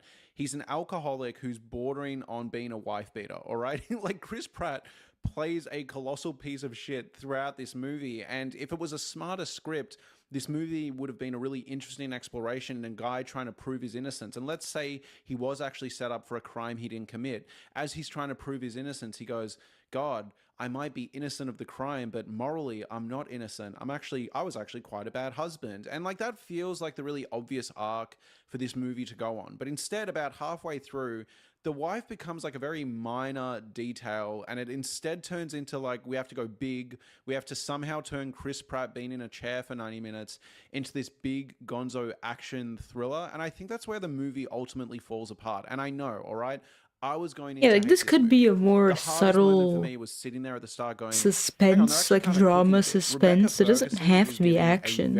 It could be even like a mental game. Like you trying to logic your way against it away in AI. Charged with the murder of your wife. And she's playing it in a way where some Using the humanity human shines element. through. It's almost like the AI glitching, and she has such a stern, cold, sharp face. It was really good performance, and I was like, hang on, am I going to like this shitty movie that I was expecting to rag on? And then about halfway through, it goes from, again, what could have been an interesting deep dive into Chris Pratt's history of failing to be a good husband into just, what if there was actually a big terrorist that wanted to hurt the AI judge, but Chris Pratt has made friends with the AI judge, and he wants to protect the AI judge. That's the weird thing about this movie is for some baffling reason, even though all the... If you ever want to watch a show or movie that makes you root for an AI, all you have to watch is Person of Interest. Alright? Cute nerd, well, okay, I guess not cute by conventional standards, but cute nerd boy builds a supercomputer system that compiles everything, like all public information, and then add on top of that CCTV footage and audio, phone audio, and blah blah blah. Basically, the plot is that he made the NASA spying machine, and he can use it to predict crimes, or to like get to the root of crime that is happening, like even as it's being planned. And he has a business partner, and his business partner betrays him because, well, he's building it more out of like to save the world, or like to think that he's building something that will prevent crime and save people. But his business partner, if I remember correctly, like goes behind his back and sells it to the US government. And then he, like, the nerd boy, he gets a big target on his back from like everyone. Everyone wants to fucking kill him or kidnap him or both. So he has to fake his own death and live under the radar. And time skip into the future, what happens is that every day he's built a back door into the system that was taken away by the government. And every day he can, well, the the AI sends him the social security number of one person who she believes might die soon. Or she might even send like a whole list. And like what he's doing with his life. Nerd Boy is like going out and searching for these people and trying to save them. And it's cool. And the thing is, he can't use her at his will, because the more he's in contact with her, the more the government might be on his ass and might like legitimately kill him. So he's only allowed like very short interactions with her, and it's usually like a payphone. He can ask for a little bit of information, and it's all very cryptic. But the best part is that we got like a special forces guy joins him, and they are the absolute best combo. Well, okay, I really like them as a team, cause well, Nerd Boy is Nerd Boy, and Reese, it's Finch or Fitch. I think it's Fitch and Reese. Fitch is the nerd boy, and Reese is the special forces like ex-soldier. And then they get a doggo named Bear, and the family is complete. And like, you gotta understand, when I watched like the beginning of the Fallout show and I saw Fitch walking a dog, my life was once again complete. Because I felt like that entire thing was just a reference to Person of Interest, and no one in this world will understand the reference except me. Because I'm pretty sure I'm the only one who has ever fucking watched Person of Interest. Me and my father. It's one of those shows you go back and watch again and again and again. Because it's just a good show. Like, wait a few years. Oh, I've forgotten a little bit of the details. Time to rewatch from scratch. It's a good show. Like, I would put it up there with Breaking Bad, and better than all your stupid fucking cop shows these days. Better than all your stupid fucking doctor medical shows too. The posters are framing the AI judge, played by Rebecca Ferguson, as this looming threat over Chris Pratt. When you actually sit down and watch the movie, about 20 minutes in, you're like, hang on, I think they're really pro-AI here. Despite the fact that baked into this plot, this AI judge has not gone to any effort to actually like filter through the information and the videos and everyone's phones that she already has access to. Ignoring that, right? They actually start to frame her as this like impartial, good part of the justice system, and similar to ChatGPT, it's actually just how we use it. This isn't like an unchecked, insane program that is sending people to an early grave. Suffer from like, no, it's actually a really great tool for fair scrolling justice too that much. we just need to learn to use properly. If we all just come together and learn to use AI you find the yourself right way, doing a lot we of might actually become phone a using. better society. That is genuinely what the movie is pitching by the end. It's actually instant gratification. What should have been a tight 90-minute Potentially, movie like, where Chris you're like, you'd Pratt is rather filtering spend through 2 the dark hours scrolling recesses of his Instagram history than and his 2 own mind. hours And, you know, watching like, a good even show a or nice twist would have been actually Chris Pratt watching one good He was movie. so drunk he didn't remember, but they don't go down that direction. It instead turns into, oh, that character we just introduced 5 minutes ago, turns out he's not a good guy. You have Chris Pratt and Rebecca Ferguson locked in a battle of the wits. So anytime they introduce another character, you're like, okay, I gotta well, draw that's these probably the person that did wings. it. Okay, that Mostly what person I have to probably draw is helped the the person that did wings it. and the eyes what do you and know? the That's the person that did it. mouth. That's the big thing here. It's like, if it's a movie about, oh, Chris Pratt has been falsely accused of a crime, and you only introduce us to 1 or 2 other characters, who else is it gonna be? And on top of that, they don't even like write a script where it comes together in a satisfying way where you're like, oh, that guy was actually there the whole time, and oh, that guy was this. It's like characters are introduced, and then 5 minutes later, what? That guy was involved? Oh my god, I can't believe it. And it's like, I do understand that this movie is meant to be 90 minutes in real time. You know, we're not gonna have a bunch of flashbacks, but I'm also just mean like, I wish at least on a character level, Chris Pratt was actually kind of shocked by these revelations.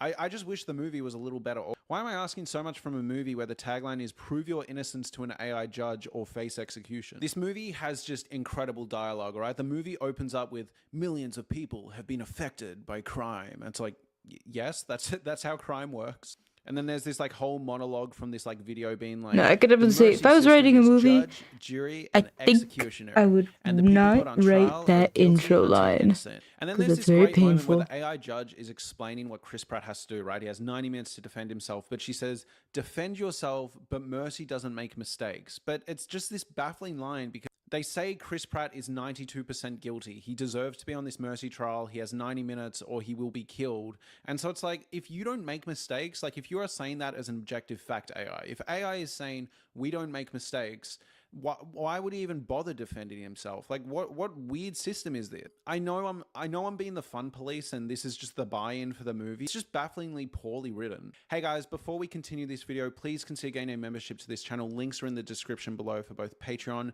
and YouTube memberships. Why does he I do even weekly have a podcast where I fancy talk about every YouTuber single movie, background try, yet watch, both and new already and wants old, me to stuff on click the streaming, like, stuff at the theaters join that the I don't get to have on the main memberships. channel, stuff off the shelf, a bunch of stuff. Please consider gaining a membership. It really helps out the channel. And back to the video. Thank you. On top of that, the whole movie's visual Dude is language holding feels like you his just have a Vision microphone. Pro on your headset. If any of you have seen what Vision Pro looks like from AIBS Apple, random it's bald just white like guy in windows Las popping up Vegas. and him going like that, and all of it has the same like UI display where it's like over the real world. It's bizarre. Like I actually do wonder if someone at home just had a Vision AI Pro and that's how versus they filmed Walter a lot of this White. movie. There's no subtlety in the dialogue at all. We actually find out early on Chris Pratt is Who the guy would that win? helped introduce and helped create That's this okay. AI I just mercy want to see a program. movie At one where point, this news guy someone, says, you know, just "One out day, logics sending people AI. to That's like mercy what I court. want. Next day, he's I want, there." I And for some like the reason, the mercy concept of system people itself is just being overly able to convoluted. get Like, you're one sitting there up and you're on like, "I'm AI. getting Like, lost with numbers." that's why Arc apparently- Raiders is an here's interesting the concept to numbers. me. So Chris Pratt is currently at 97.5% guilty at the start Has it of the grown movie, in and he has any, 90 like, minutes to prove his has it gained innocence. any new On top of that, in order branches to that we get a haven't already mercy trial, discussed this one over where these they few skip days? the whole court system, skip the whole jury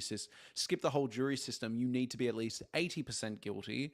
But in order I'm to trying be very set hard not to get free, distracted by you just need to get your crocheting and guilt to listening drop to below this 92%. video. Which is confusing. You think if 80% is enough to get a And mercy okay, trial, you I'm would then taking a need break to prove yourself crochet and below listen to this 80%. video and But chat. no, you need to prove yourself 'Cause below I don't 92%, want to so draw I these guess then you wings. can have a traditional Nope, the tree is trial. growing Like, straight what up the to the fuck? hate-filled sun. And yeah, again, early on, we find out that Chris I Pratt just meant is an like alcoholic branches guy as who's in like bordering on, new like, wife beater reasons to hate territory. it. There's a point where Chris Pratt calls his buddy. He's like, "Help, dude! I'm in an electric chair. The AI judge is gonna kill me. I'm in mercy." And he goes, "All right, Chris, relax." By the way, Chris Pratt's character is named Chris. He goes, "Right, Chris, relax. I didn't reverse, She's right? either gonna be your No. best friend or the worst bitch you've ever met." And we have like so many scenes where it's obviously Shirison exposition says, for the audience, but Chris Pratt "Not only really, has 90 just minutes. existing So instead of problems going like, getting worse." "Okay, well, here's where I was at the time of the murder," or Windows "Here's what this 11. person was doing. Maybe I think she was having an affair. Maybe we should go here I- or go there. I or would- let's see what the sister was doing." I Whatever, would right? Instead, pay. I wish at least on Oh, he that was goes, the time I did reverse by accident. No, I would pay to know whether Windows 11 is legitimately if it's the Indians coding or if it's the AI coding. Like, which of these two options is causing all these just horrific reports of different computer breaking errors? Ugh. Shirison says, Indian AI. Oh no, the worst of both worlds. Horrific. Don't even suggest it. Okay, China has DeepSeek. Does India have its own? Does Korea? Or is it really just China via America in the AI development? No, wait, Claude, no. Claude is American, right? Should I go ask AI about the different AI nationalities? Like, I can even think of more than one Chinese-made AI. There's one called like Qwen. Qwen. Shirison says, it can't fail hard enough. But can it fail a little faster? I bought flash drives. I love buying clearance electronics at Walmart. I bought 2 flash drives to load Linux onto. However, the hard part is, going through with it. I figure once I finish all my commissions, it's not that many, but once I finish like everything I need to do, and there's no like risk, I could play with Linux a little. I also have the desktop. It would probably be more sane to play with it there. I just need to make sure I can play my games on it and run. I mean, Krita is Krita. Krita, I'm pretty sure has a Linux thingy.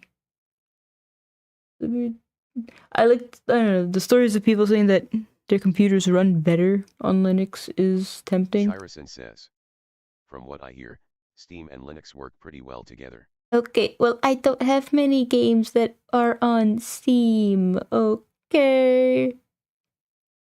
Okay. The only games I have on Steam. Shirison says, get with Steam.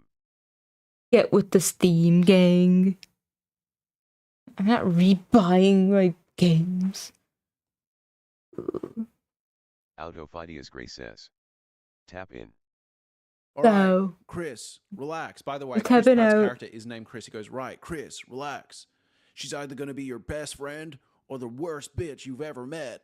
And we have like so many scenes where it's obviously exposition for the audience, but Chris Pratt only has 90 minutes. So instead of going like, okay, well, here's where I was at the time of the murder, or here's what this person was doing. Maybe I think she was having an affair. Maybe we should go here or go there, or let's see what the sister was doing, whatever, right? Instead of like instantly doing what we would all do, he just like relives memories for a bit. He's like, oh, this is my best friend, audience. I mean, I just want to go through footage of my best friend, even though I have 90 minutes to survive. And you're just like, what? Honestly, What? You know what I mean? Like Chris Pratt willingly goes on this trip down memory lane, just wasting time. I'm like, dude, you Look, I don't have many bad things to say about Steam. My PayPal account was hacked. Someone tried to buy like Steam VR shit using my account. That was like the really weird part. I guess what was hacked was my Steam account, but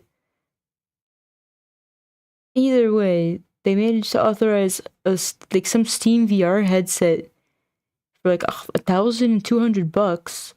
I sent in like, you know, Shirison says, thing. The only thing I don't like about Steam is the friends list chat functionality. Yeah. Autofidia's Gray says, the index. No, but the good news is I sent in a ticket, a support ticket. I put all the details, all the evidence, and I was like, it wasn't shipped out yet. I panic reported. I was very fast on it. I got the notification at work, and I took an hour-long fucking break to open up a ticket, dispute on PayPal, dispute on Steam, and Steam was like, the customer service person who looked at my case was like, we got you, canceling the order. You should get a refund in 7 to 14 days. Autofidia's Gray says, Steam has really good support at least. Yeah. Shirison says, Steam is cool like that. Yeah, like so far, I have no bad stories to tell about Steam. They do what they do. I have no way to buy anything on Steam now though, because I obviously had to disconnect my PayPal, but we're Gucci. Autofidia's Gray says, Steam gift cards IG. Yeah, I could just like load $5 at a time. Next time I go to Walmart, get a $20 Steam gift card. The only people that hate Steam are Epic Games stock Epic owners. Games. I have not heard like news about Epic Games for so long. They still do that thing where they like give out free games every month or something, but I even have it downloaded. I think I even have the Epic Games launcher installed for when I think because Dauntless on the computer was on it. Yeah, and there's a funny study. Do tell.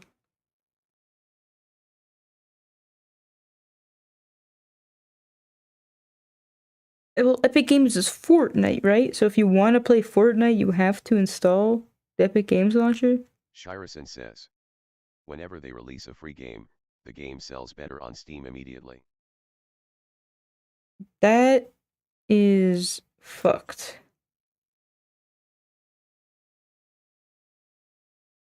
Like, when they release a game for free, does Steam run any kind of sale on it? That would kind of make sense, but otherwise, that would, as like an analyst, that would drive me absolutely mad. Nope. Imagine you're like the Steam, like you're. Says, okay. People are using it like a demo. Fair enough. I don't know. I don't know if I'm really money grubby, right? I don't think I could bear to buy it after, having it for free. But as like an analyst for Epic Games, that would be the most mind-bending statistic. My boss would be like, "How do we fix this?" And I would just say, "I don't know. What can we even do at this point? We gotta buy GOG." Says, Steam does nothing, wins. Epic Games is gonna harness the power of crypto bro gaming and buy out good old games. I'm predicting this. I'm not gonna say prediction year because I'm not that good at predicting, but I'm predicting the future right here and now. They just forever scrape money off of Fortnite. How fucking is Fortnite still profitable? I haven't heard anything about, but the thing is, since I don't go on TV or watch anything that's trending, I never know what's actually popular. Like, my only idea on, current popular games is Arc Raiders. Autofidia's Grace says, they just get hella sponsors. Yeah, everyone pay, like even K-pop. Okay, this I do know. K-pop Demon Hunters. Just released a Mordecai and Rigby skin and an Ed skin from Ed and Eddie. That seems so old. How do the rights owners of those shows have the money to do that shit? And like, are there even any current Mordecai and Rigby shows that would be marketed, like for the kids to go watch after getting a battle royale in Fortnite using the Mordecai skin? Shirison says, no, Fortnite is paying them for the license. Shirison says, they take a cut. I probably should have logicked that out. For some reason, I always assumed it was the rights holder paying Fortnite.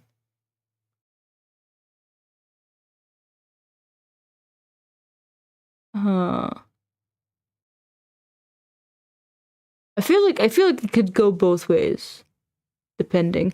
Like for something like K-pop Demon Hunters, where the movie is like really popular, it makes sense to come to some sort of agreement cooperatively. People spend hella money to buy that stuff up real fast. Okay, I'll never understand. It's a digital thing. There is no limit. Unless they artificially limit it, in which case, would make it more interesting. Like, if you tell me there could only be 500 Mordecais sold, 500 Mordecai skins sold in all of Fortnite. At least it would be, rare, special. Shirison says, some of them are time-gated. Okay.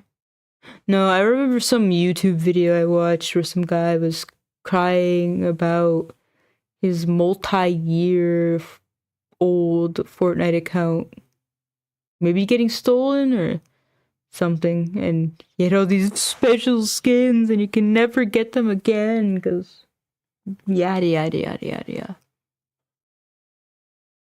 Rebecca Ferguson on set for maybe 1 or 2 days. There are so many shots where Chris Pratt is out in the real world in like security footage that like from his past, right?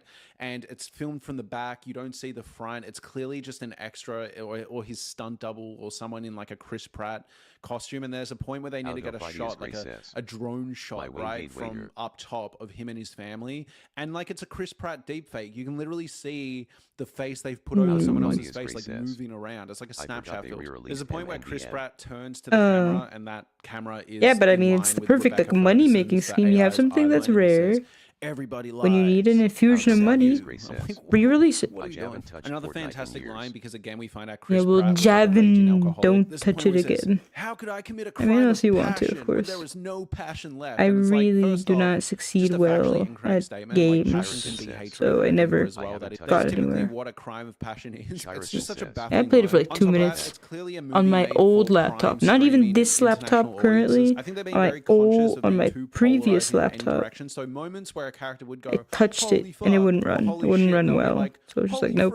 Or there's a point where Chris Pratt is like really angry at the AI judge. He's sitting there locked in his chair and he's so angry and he's like, go screw yourself. And I'm like, bruh, who made this shit. There's a timer throughout the whole movie, right? The 90 minutes to go. At a certain point, this became like a really satisfying tool for me to go, okay, 30 minutes till I'm out of my chair and I can go fucking home. There's literally a point where it's like, Chris was like, I have 37 minutes to prove my innocence. I was like, oh, come on.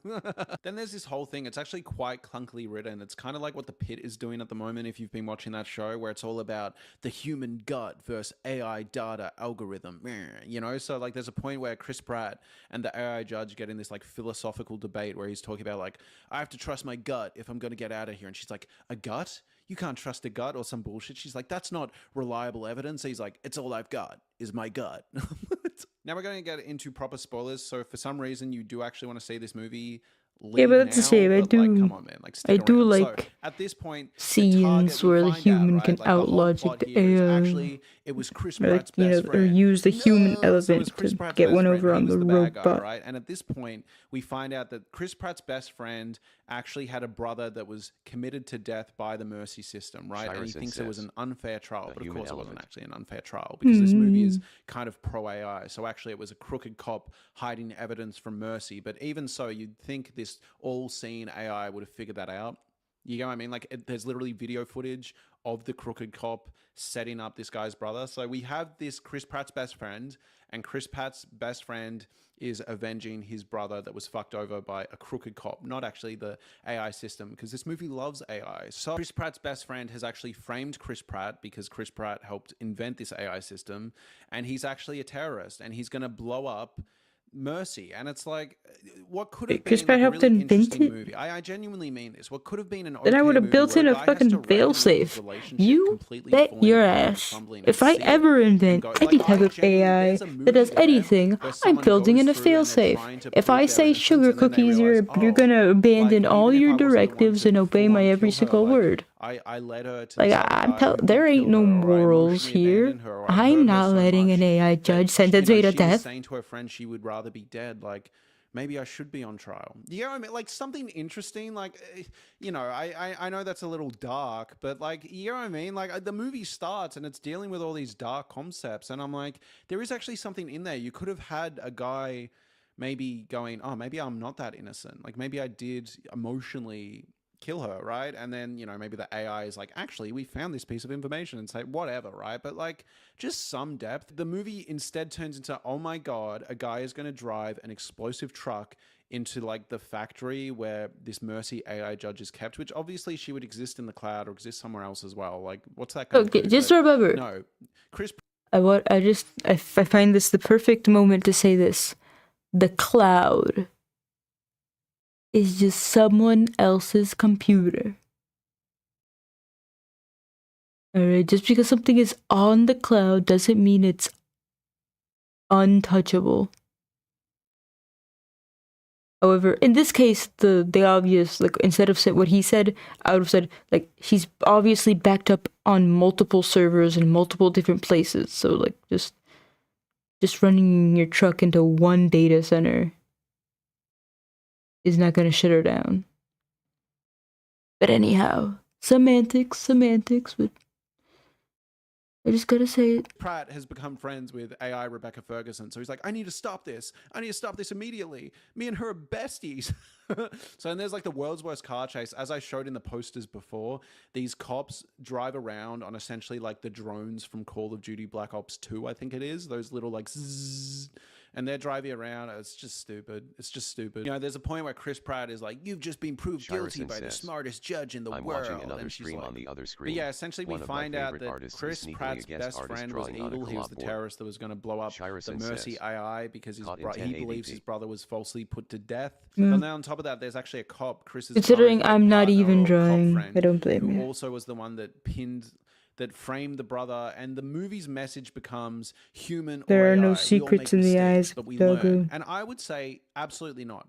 This is a system. I got distracted by crochet. By distracted, I mean, I'm That's not a crocheting. good message movie. In terms of where making a mistake is okay, I Doom would say dealing with scrolling. someone's I'm. life, absolutely not okay. Get off. Absolutely Get not off the okay in scroll. But it becomes You this know there's movie that nothing becomes worth weirdly whatever you're pro-AI looking at. Well, they don't pro-death stream. penalty, I only and randomly is like, catch yeah, them this is drawing just on an this other awesome stream tool. We once just every need to few make sure it months. doesn't fall into the wrong hands. And The we use it. recluse And I'm hermit like, this artist. is This is cooked, man. Anyways, thank you so much for watching, Non-streamer. guys. If you enjoyed this video, please like, comment, and subscribe. Also, please consider getting those memberships I mentioned earlier in the video. On March 1st, 2024, officers responded to the airport Shirison after receiving says, reports of a They passenger are a really causing a talented disturbance. character artist. Shirison says, Fair. Chihuahua. Gwohoho. Algo Fidias Gray says, oh body cam. This one is fascinating. Well, the title is fascinating. I will never look them up, but thank you for letting me know. I'll even start this one over. Look, title. Passenger shows up 2 days late and demands to board a flight. He has to be high. He has to be very, very ridiculously high.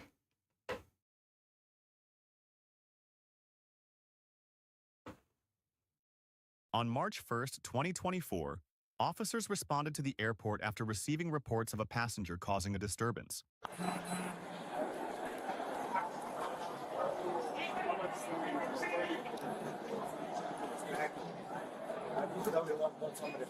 I am going to take it back.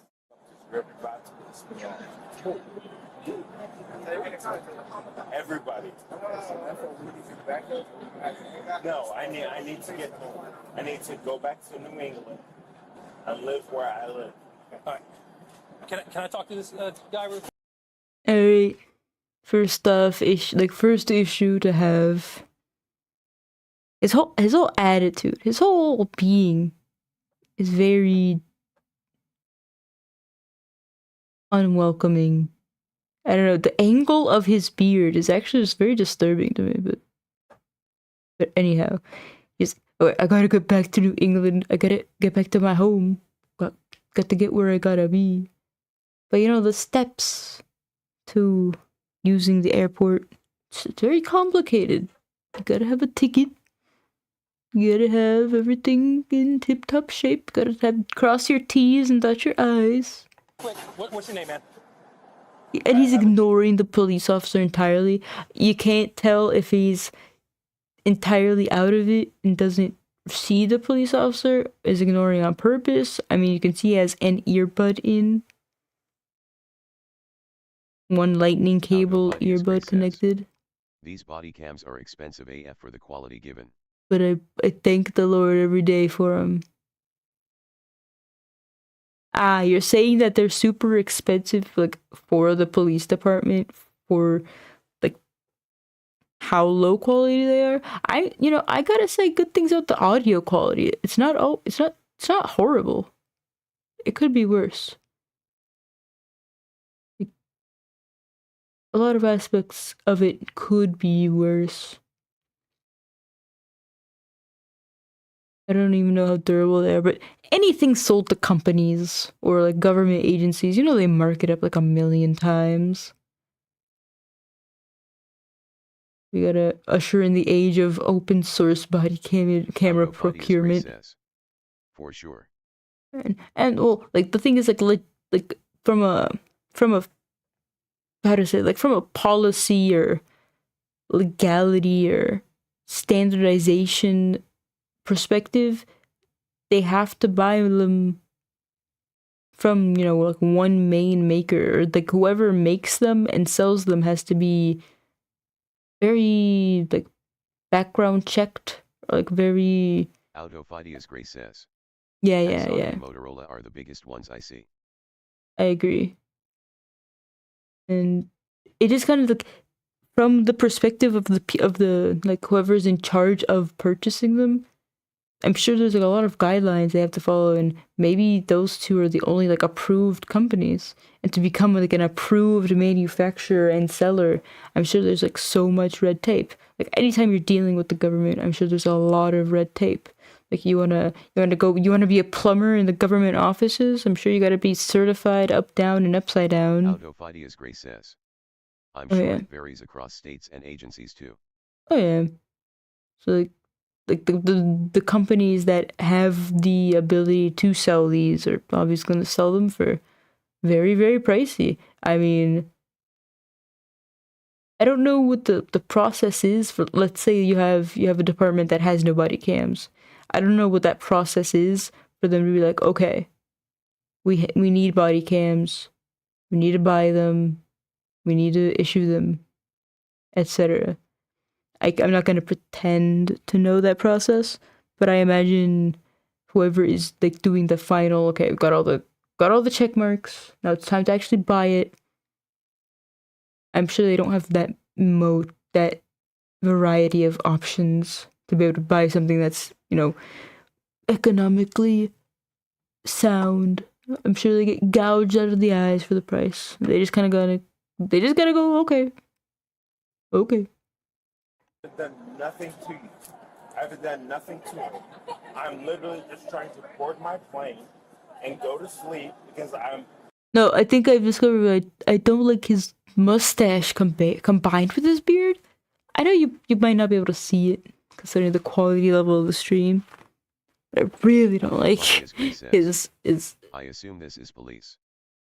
Yeah, this is police body cam. Well, the person we're seeing is the police officer, who he is ignoring entirely. But the person he's talking to seems to just be, you know, airport, okay, United staff. I like how they're almost dressed similarly. Now this is an interesting thought. They're almost dressed similarly, these two men in front of us. But Gray says, where is this again? Atlanta?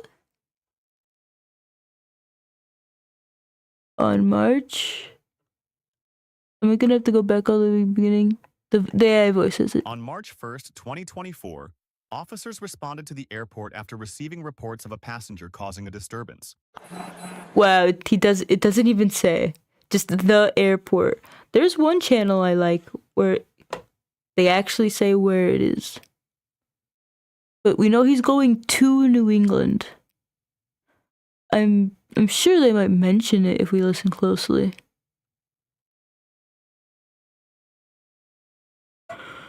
Ooh.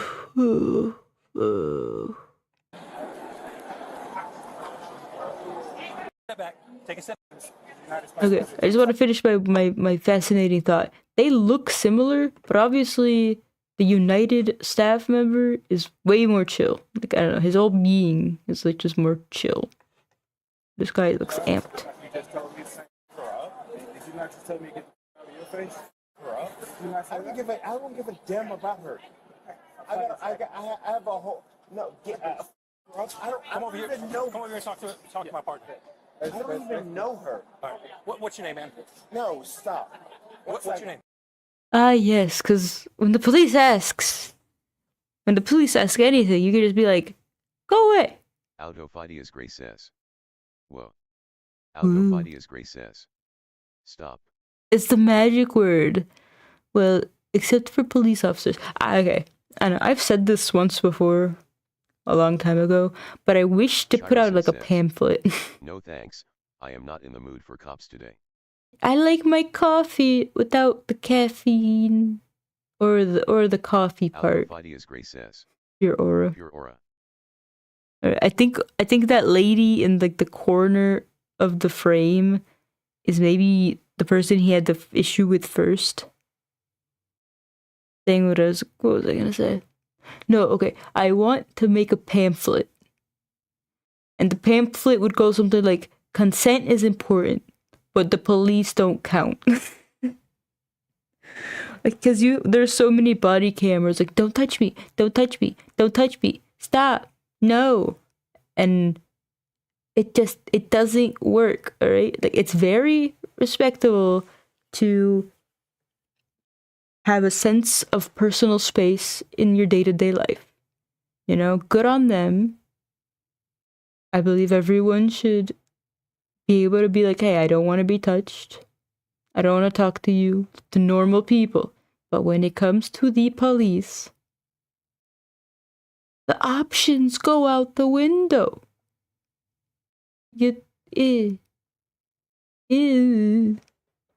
We need to alert the masses, okay? I just don't want to hear "don't touch me" in a police video ever again. It's so annoying. She's not going to want to talk to you, man. Okay, that's why we got called out. Okay, yes, sir. Take a step back. Take a step back. Take a step back from me. And what's your name, sir? I'm Bryce Naismith. If I was going to corrupt, Bryce? I don't give a. And he shakes the cop's hand. And I don't know. I know I overanalyze every single moment, but it feels like he's about to cry. I don't know. Fidia's Gray says. Mixed signals.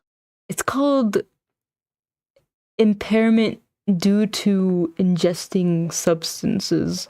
I don't know. Some people in the comments say he's wasted. I think there's something wrong. I mean, if I was trapped in an airport, that would suck. Well, he showed up 2 days late to the flight. I don't think that's trapped. I feel like that's very willing trapness. Aldo Fidia's Gray says. Oh, in that case. I mean, we're gonna hear the entire story, right? But me being the presumptive asshole that I am, my initial thoughts on if you say, all right, I showed up 2 days late to the airport, I'm gonna say, it sounds like a you problem. Like, sounds like you did something wrong. Sounds like you should be very polite in your dealings the entire time. Because it's not a case, okay, assuming that it is not a case of, oh my goodness, my flight was delayed and then it was canceled. I have work, coming up the next day. I really need to get out of here. I'm in a town I don't know, I'm not from. Where you have that feeling of being trapped because you don't want to get out of the airport because you don't have anything or anyone outside of it. You're in somewhere you don't recognize or are not comfortable in, but you feel like no one is helping you get out. Says, can you make the video a tad bigger than since you are not doing art RN, please? Fine. Fidia's Gray says. Then. Ooh.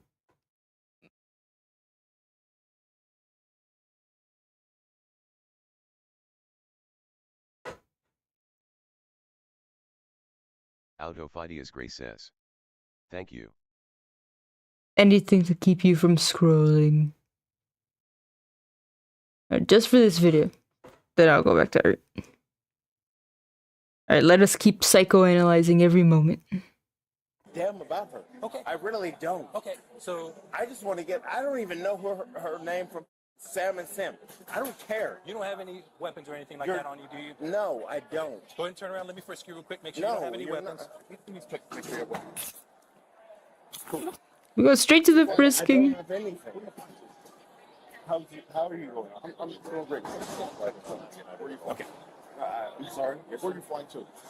To Maine. I don't have. Says. Mom, stop. What does that say? I'm going to meet Gray says. On the emblem. Police Austin? Aldo Fidia's Gray says. Austin, Texas. Assuming there aren't other Austins, which there could be. I'm trying to get a general vibe. And I'm trying to read some of the other signs, but I'm not seeing enough information. No, okay, here's just something really random. Alright. Going from the New England airports to, for example, St. Louis airports, what always gets me is just the difference in the number of melanated workers. To put it lightly, just that stark contrast is always very fascinating. Aldo Fidia's Gray says. Yeah, I looked it up. I guess we're in Texas. We've teleported to Texas for the course of this video. Where? Right here. Where did I put my bag? We'll move your bag over here close to me. Let's talk over here. Here's your deal. What's your name? I don't know what to call you. What's your name? My name is Bryce, but I go by Brooks. Brooks? Okay. Alright. He's being a little more friendly. I don't know, he's being a little more chill. He seems a little nervous. Gray says. Guy has his mind in the wrong place. What do you mean? I mean, also, when I like to psychoanalyze, I like to fucking psychoanalyze. Gray says. Earlier at least. Yeah, earlier he was a bit amped. He was a bit, I could tell he was frustrated. He was trying to say that he wasn't angry at the United Worker girl, but I'm sure he was maybe not frustrated at her as a person, but just about the situation. However, I hope to understand more as I press play. Well, we'll shake hands when everything's said and done. No, I didn't know if you were trying to. Oh, no. So United? He just talks with his hands. Yeah. This guy is this cop is like a percentage Italian. Okay, I'm gonna turn the quality up a little bit too. I didn't. Okay, I don't care. Well, here's the deal. You said you're flying to Maine. What part of Maine are you flying to? I live in Old Town. I live in northern Maine. Are y'all refunding his ticket? You never paid for it. You never paid for it. Oh, you never paid. You never. Is he on a call?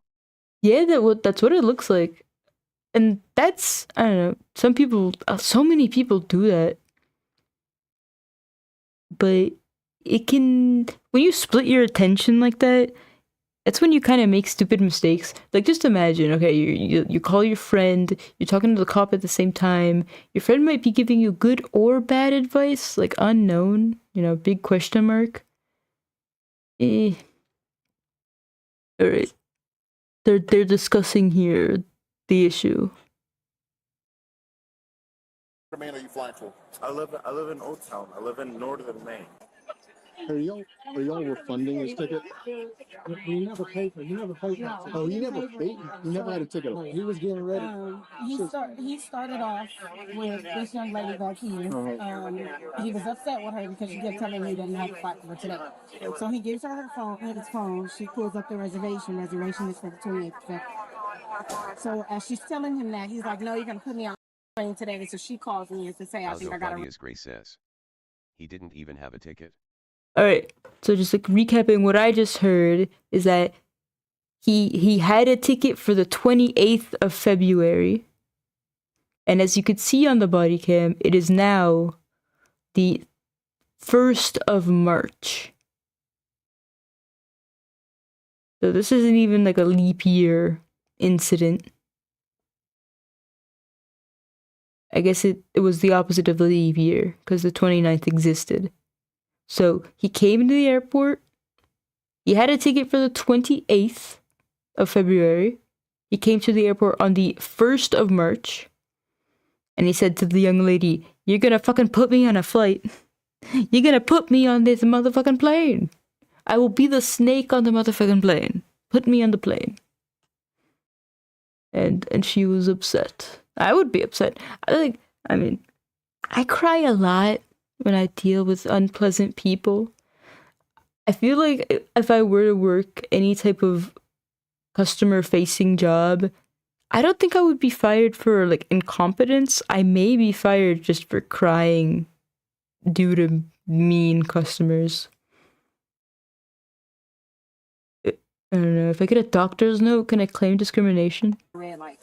So she comes over, and then when I walk over there, then he goes, I'm not a red light. I'm not intoxicated. Why would you say that? Oh, so you know what that was? I'm like, yeah. I'm like, how you know? I'm like, how you know what a red light is? Damn, we didn't even know what a red light was. We're like, what is So red light? that's what kind of was like, okay, so you know what you are then, right? That's what I thought to myself. So then I said, well, how do you know what a red light is? And he's like, I don't talk to her.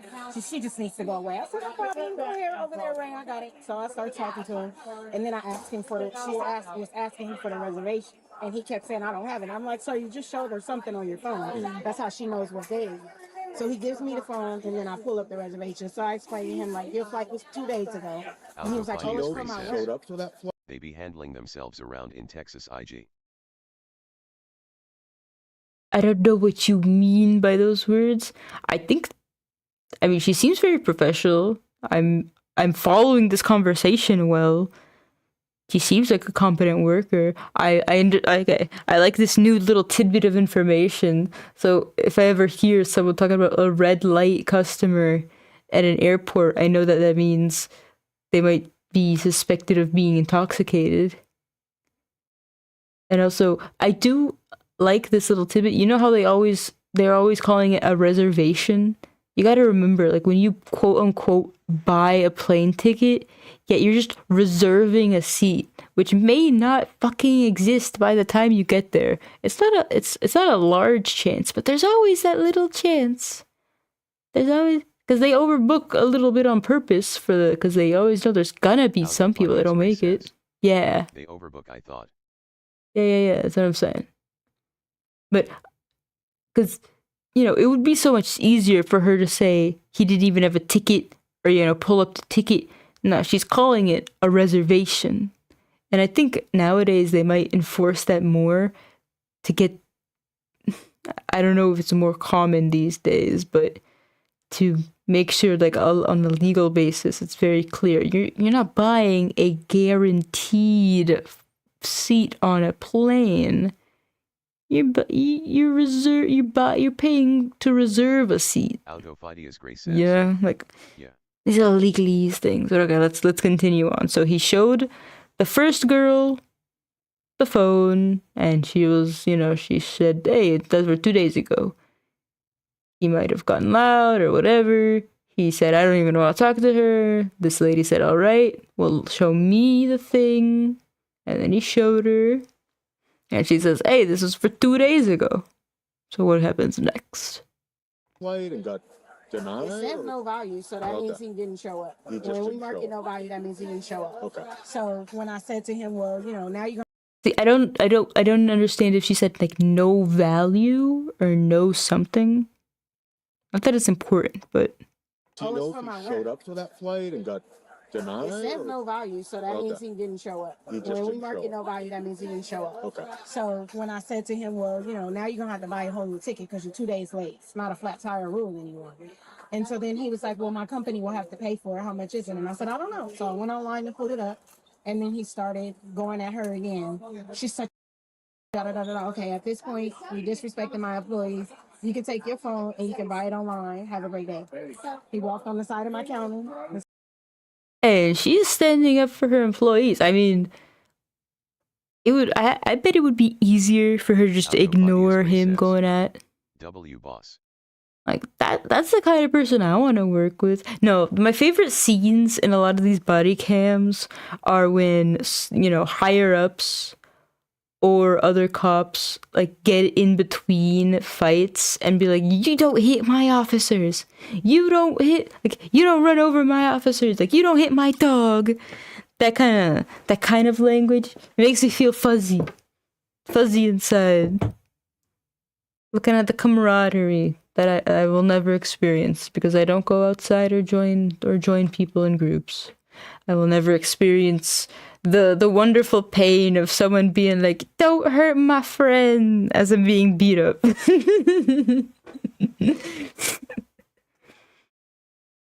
Started saying, "You're gonna make me hurt you. Make me hurt you." So I'm like, Oh, hell no, I didn't deal with this crap. so I said, "Sir, This lady I'm is gonna not call being the police. intimidated I'm by asking you that to boy. please walk away from my counter at this time. I'm refusing to see. Please walk away." Gotcha. He continued to keep going, so I picked up the phone and I called. And then he continued with his little rant. Gotcha. And then he started coming around the counter again. And I said, "Sir, I've asked you 3 times to stay on that side. I want you to know that I'm not scared, but I need you to stay on that side." I mean, he's chugging his Celsius energy drink, so for sure. What's happening? And then you guys showed up. And there was a Gatorade on the counter before. Yeah, we saw that. I just want to get out of here and we fine. We'll deal with it. Chug. Making threats, physical violence towards other people is online, right? And you can go to jail for that. I understand. They're not wanting to press charges right now, but you've actually committed a crime that you could go to jail for. No, what I'm saying is... Yes, you need to listen. I understand. Autofidia's Grace says. Artificial grape flavor is bad. Yeah, that's why I took actual grape juice and I mixed it with kefir, which is a fermented milk product, or cultured milk product. And now I have grape smoothies, which I actually can't bear to drink because they're so sweet. No, but also, one Tyrison tick. says, "No, I don't agree that I committed a crime like bro. No, I understand that he's using the word no more as a like a chisel in the like a pause in the sentence, or to try to create space, or to be like, no, that's not what I meant to do, or like, no, I understand, but he's trying to use it as a segue into an excuse. But that's the kind of thing that I would definitely be like, I would definitely dislike, like a pet peeve of mine. Says, is that a northeastern thing, IG? I don't claim him.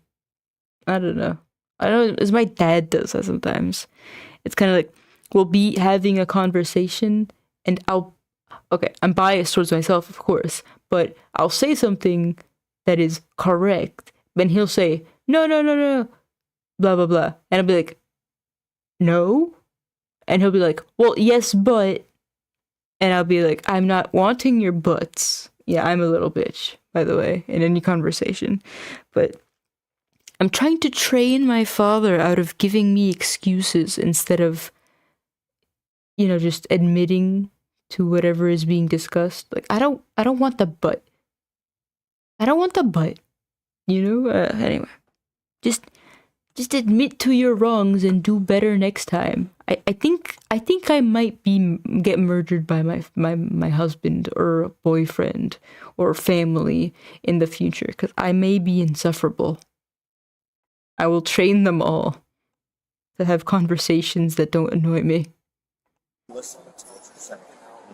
But the fact of I made fine. I left everybody alone. I don't know their names, but they had said it's not bothering anybody. I don't bother anybody. All I can tell you is what they told me, and I have multiple people telling me the same thing. Yeah, but at this point, right now, you can just go I'm home. Figure things out for you. Like, okay, at this point, it feels like they're at the, everything's pretty okay calm wise. Like, no one's pressing charges. He could still just book a ticket with another company. Autofidias Gray says, there's no chance fighting this. Shirison says, Q, he's trying to go home. Okay, like, I mean, what I'm saying is, I feel like at this exact moment, how can it escalate from here, I wonder? That is the true question. Like, we're like a quarter of the way, maybe a third of the way in. And I feel like if we put a little pin in this exact moment in time, there are endless possibilities. Says, my guess is he's gonna get detained and freak out. Okay, so you think that the, like... Autofidias Gray says, we are watching a publicly released body cam video in Texas. But, okay, so Shiro's guess is that apropos of any other evidence, not even being charged, he's gonna be detained for some reason, and then he's gonna freak out. I don't know. I feel like he's gonna escalate somehow first, or maybe they might do. I don't know. They're gonna do like, I smell something on you, or I smell your breath. Are you okay to? I don't know. Is he gonna spit on someone? I don't know. This is a curious case. Detained is not arrested. Just trying to get him in cuffs is gonna make him freak out. Yeah, but why would they put him in cuffs now?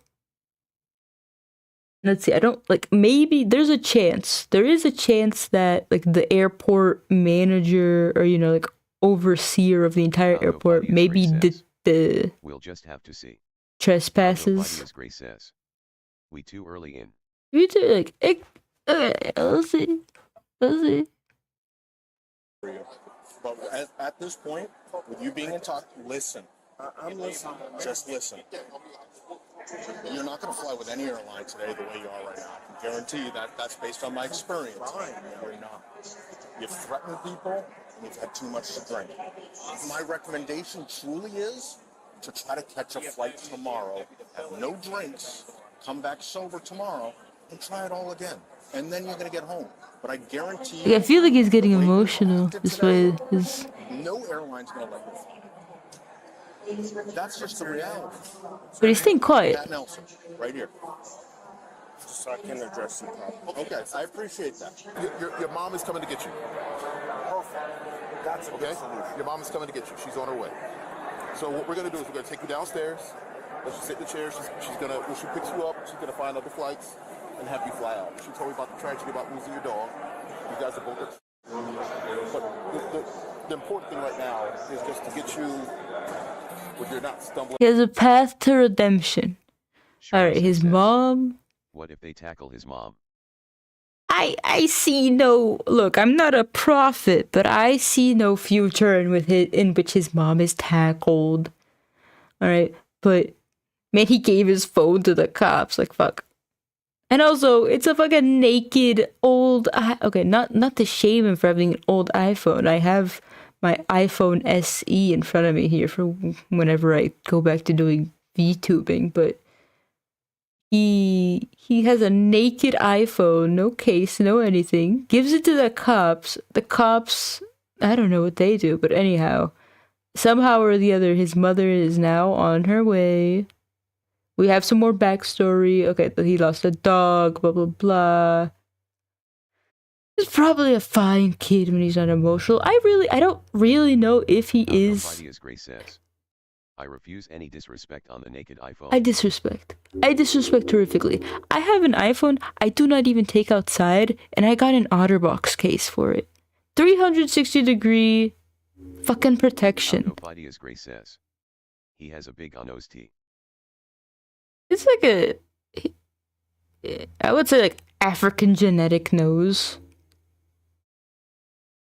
I kind of have a nose like that. I'm big shamed of it. I don't like it. I don't like it very much. But like even the guy behind him. Okay, the guy to the right of him, not the one behind him, but bro built like the vegetali tomato. That's an insult to that tomato. Like the guy diagonal to him has a similar-ish nose. It's not as bumpy right at the bottom though. You know, whatever. Don't make me put on VeggieTale episodes. I had to watch that as a child for so long. TSA checkpoints because they're more strenuous on checking people than the ticket counter is here. Okay, so your mom agreed that's the best decision to make. Okay? So what did y'all talk about? Just talked about solutions for you. And the solution we came up with is her coming from Round Rock to come pick you up right now. And that's what she's gonna do. That's her path to solution. Alright, nodding, happy, everyone's agreeing. You guys go back to her house. And I'm over here. Once she picks you up. Getting emotional? Calm down. Stay calm. She'll get you booked on another flight. Over there, I thought it was get you all of you. I hate all of you. You hate all of them? No, I mean, I love all of y'all, but I hate all of you.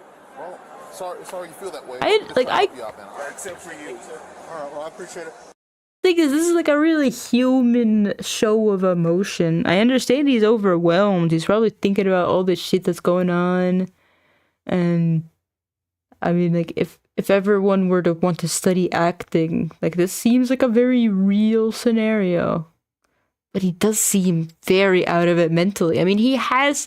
Okay, how can I put this? If this is him sober... As Grace says, just be intoxicated. Yeah. Is the only way to see a man in this scenario to get him drunk?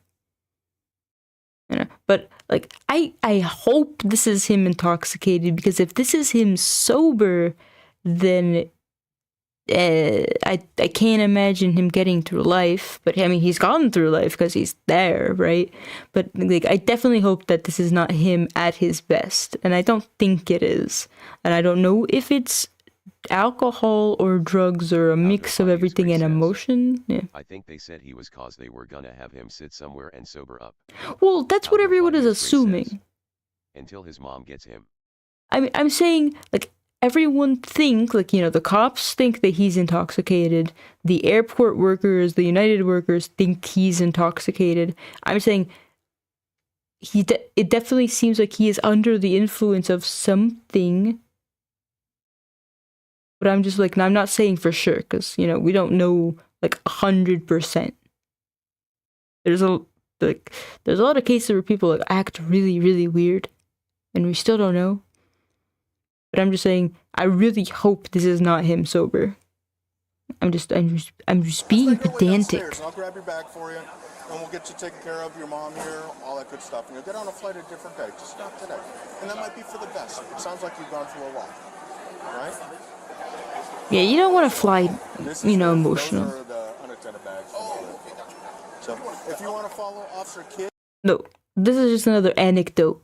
Okay, there was a day we were going to a trip, like a month-long trip to Brazil.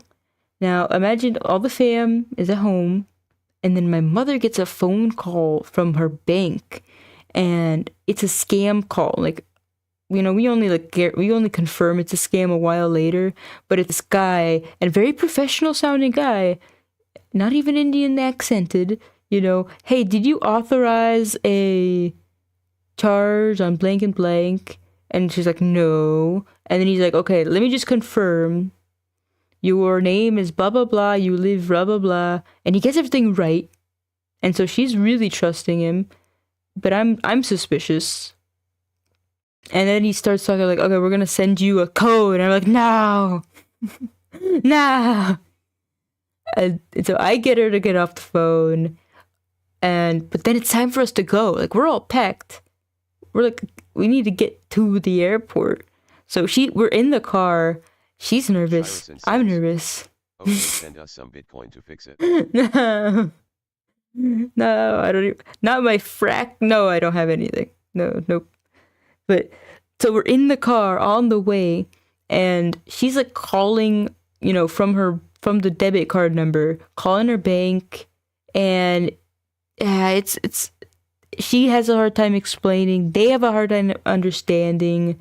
In the end, what they do is they just temporarily freeze her card on the app, and she can unfreeze it if needed. There's but she's nervous, she's stressed now. I'm nervous and stressed. And what happens is that we get through TSA, we sit down at the gate, we all kind of try and chill, but we're all kind of still amped up.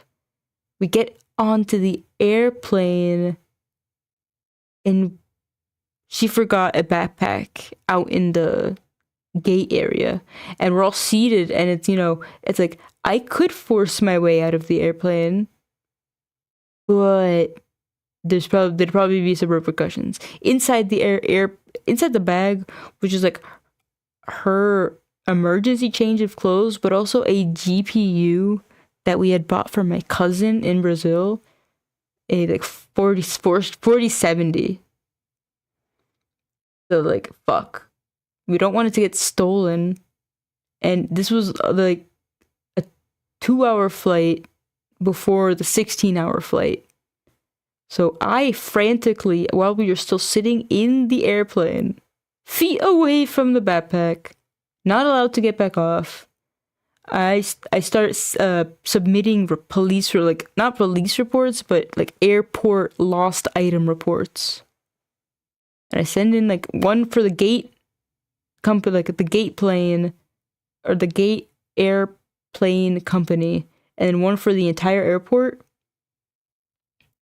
And I just pray. And thankfully, a few weeks later, they do send us confirmation. Hey, we found it. If you want it shipped, you have to go pay. SWAT team comes in, detonates the GPU.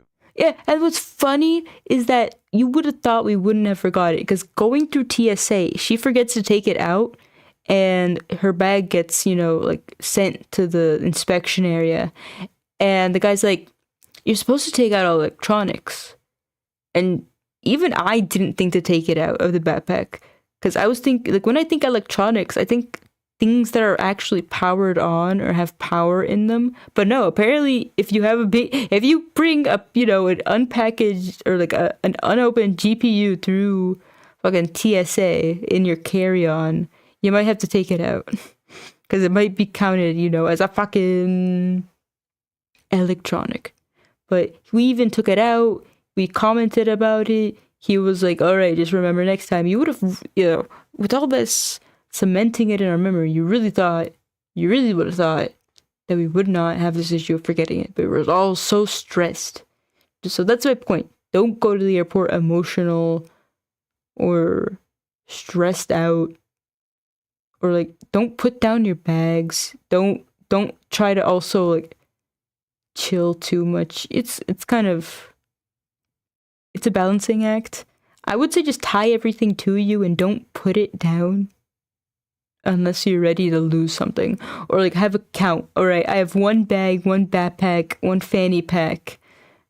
I must now confirm every time I go into the bathroom, everything's on me. All right, go out of the bathroom, all right, everything's on me. All right, steps in front of the gate, everything's on me. All right, because I was stressing out because after that moment, I was sure that fucking everyone would lose something.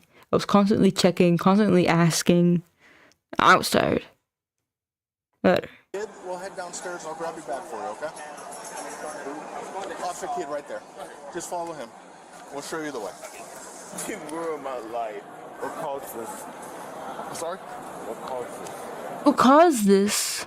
All right, and do you think he's saying the United worker ruined his life? I would hope not.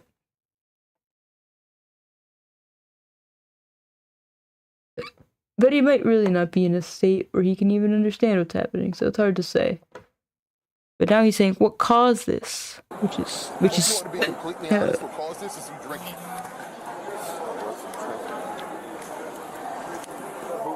Who said I was drinking? No one had to tell us you were drinking. I can tell you were drinking. Let's go this way. What do you mean by that? I'm not going to debate your level of intoxication. This could be an escalation point. For now, I'm cutting you a break. Well, it's still doing it twice, so great. You know that you're drunk. But this could, I don't know. If I were the cop, I don't know if I'd keep insisting on this. It's not helping at this point, you know? I'm not trying to talk down to you. I'm trying to help you, actually. Grab onto the railing so you don't fall and lose your balance. What I'm asking is what led to... Yeah, he's complied, but the conversation is not going in a positive direction. Hey, here are your choices. Here are your choices. Hear me out. Do you want to sit in the chair over here, or do you want to sit outside? Choices are yours. Stop treating me like I'm a criminal. If you talk to me like that again, I will take your ass to jail. Listen to what I'm telling you. Take me to jail. I don't... Okay, I don't care either. And that's what it happens. That's what it happens. You know, are they treating him with kid gloves? Yes. Yes, they are. But then he talks smack, and then they're like done with it. Which, I mean, considering... Autofides says. He kinda is acting like one. Yeah. But I don't know whether to be... Says, he keeps pushing his luck. Yeah, but he pushed it too far. And I don't know, one part of me... Because a lot of these body cam videos, the cop will, you know, oh, you say that one more time, I'm taking you to jail. But then the person will say it like 5 or 10 more times. Part of me is like, they could have given him another chance, and he probably would have gone. But the other part of me is glad they just fucking... Yeah, alright, you wanna go? Alright, let's go. Like, he was so close. Cops need to have so much patience, man. So fucking much. And all the patience they have just to have the case just thrown out. Because jails are fucking full. Can't fit anymore. Everyone goes free. It's a very thankless job. Fucking... Pays low, get hurt, get killed. No one likes you. Shit's great. Okay, well, so now we have it. It took like less than 5 minutes. Now arrested. We gave you plenty of chances, dude. Waiting for my law. I know, but we were asking you to listen, okay? No. Now you're going to jail. Let's see how long it takes to cement into his brain. He's literally making me upset. All I wanted to do was just stand here. Listen to me. Listen to me. I didn't use foul language to you at all, did I? No. I spoke to your mother. I found a way for you to go home safe. I understand that you lost your dog. Okay? I sympathize with you on that. We're trying to cut you a break. The last thing I need from you is to use foul language towards me when I'm trying to help you out. You listen, look at me. You understand what I'm telling you right now? Yes, sir. Then why would you do that to me?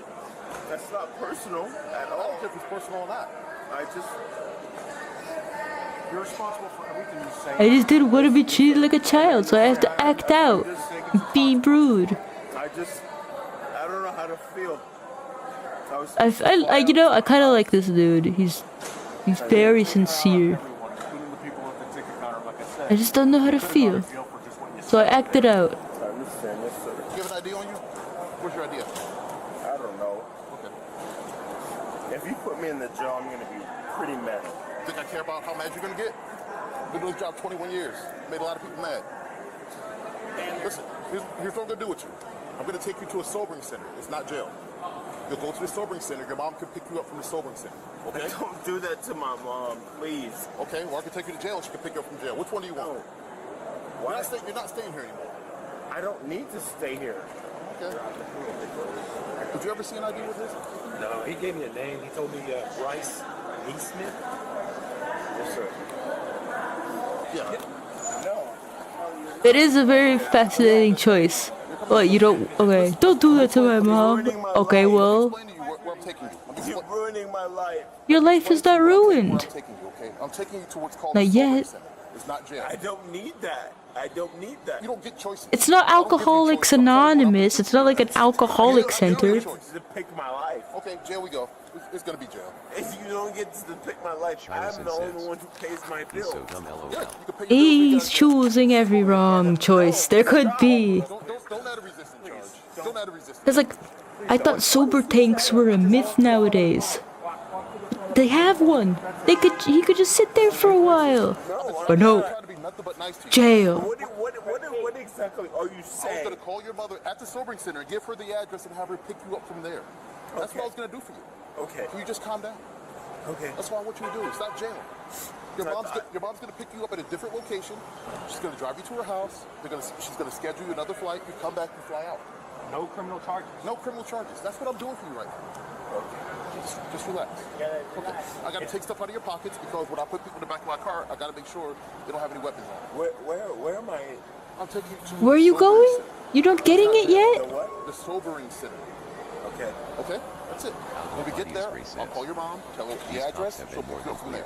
These cops may be the nicest cops I've seen in a very long time. Yeah. Gotta just be like. Everyone's very clear. Just agree. No, it's not that I've been drinking. It's just I'm confused of where am I going? Where am I going? Leave you here. Initially, I was going to leave you here. You cursed at me. I didn't like that. So I said, okay, I'm not going to leave you here. If you're cursing at me, you can curse at anybody else in here. I'm going to take you someplace else off site. Now, depending on how you act, when I'm transporting you to that place, if you start cursing These at me again, are such well-spoken humans. I'm going to take you. Please just understand, is the alcoholic getting more to your brain? 12 hours. Sobering center, they'll keep you till your mom comes to pick you up. That's it. All right? Okay. We're just going to make sure that we're checking the handcuffs right now to make sure that they're fitted properly, okay?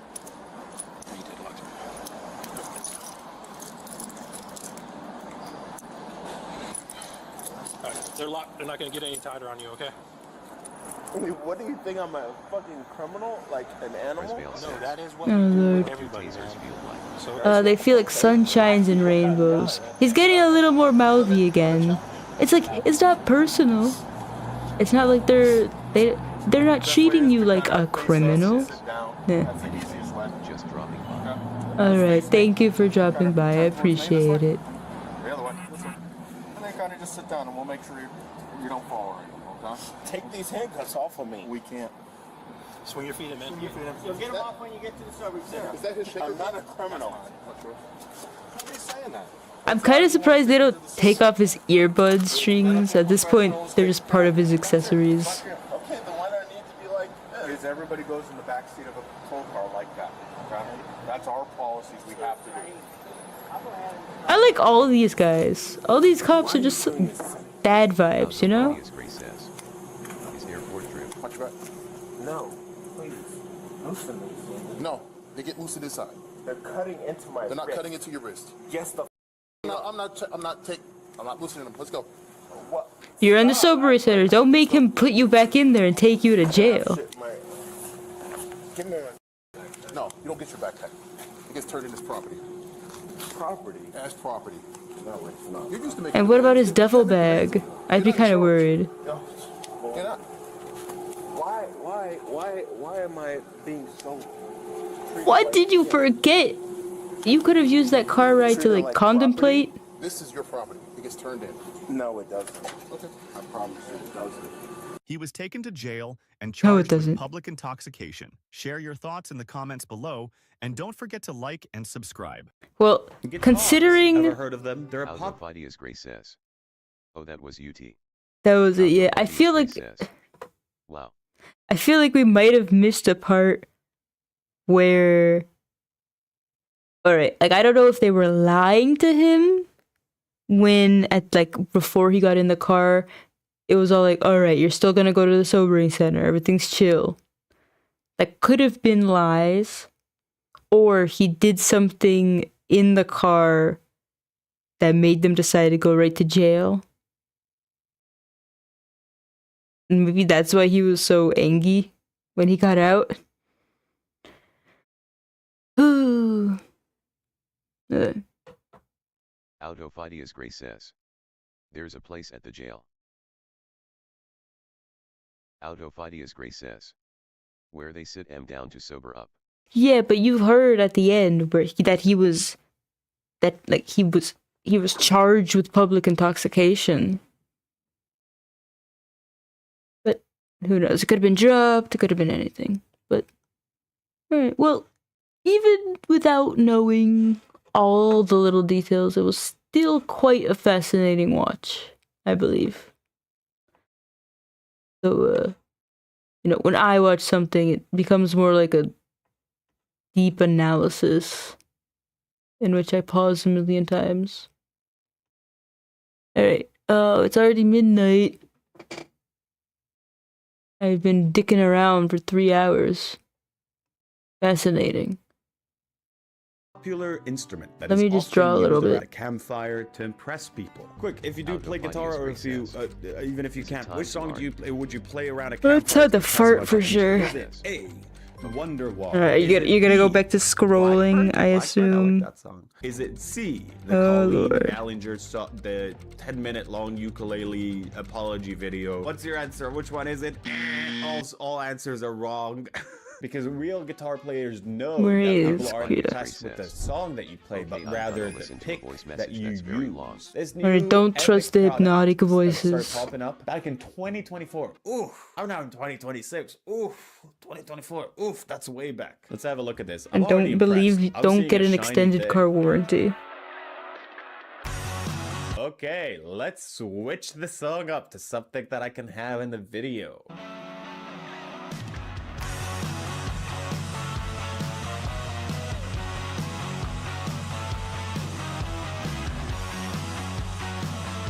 Holy f.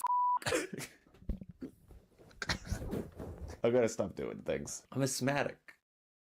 I can't do this shit. I can't just scream like that. This is a great item. If you're lost in a dark cave, all that you have is your pick and your guitar. And you're like, oh, where do I go? Oh, wait, the power of music will guide me. And so you start f***ing jamming. You start f***ing jamming and you shred your way out of the cave. That would be so cool. They're guitar picks that light up when they're touched. Kind of like me. Sorry. Turn off the lights and play it. Who are you quoting? The person just said, I want one. That's not the quote. That's not the correct quote.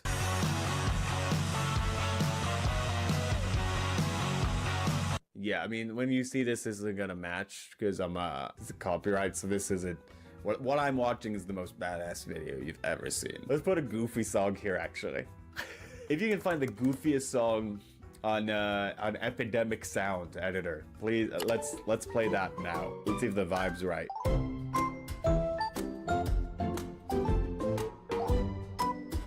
It's a great product for whenever you need to play in the dark. And you know, it's great looking at the comments and seeing all these real people. It's great, you know, the internet is filled with so much spam and like fake accounts talking to each other. And it's good seeing that Flexi Art gift code and Lover Boy are all on the same page, you know? They're just, hey, I'm having a good time. I'm 3 emojis. This is amazing. We get to see the creation of this this incredible thing. This is gonna save cave diving guitarists from death. This is amazing. This is a prototype. What's a prototype? You just jumbled up a bunch of like a Christmas light thing? Is that the prototype? That's amazing that you met.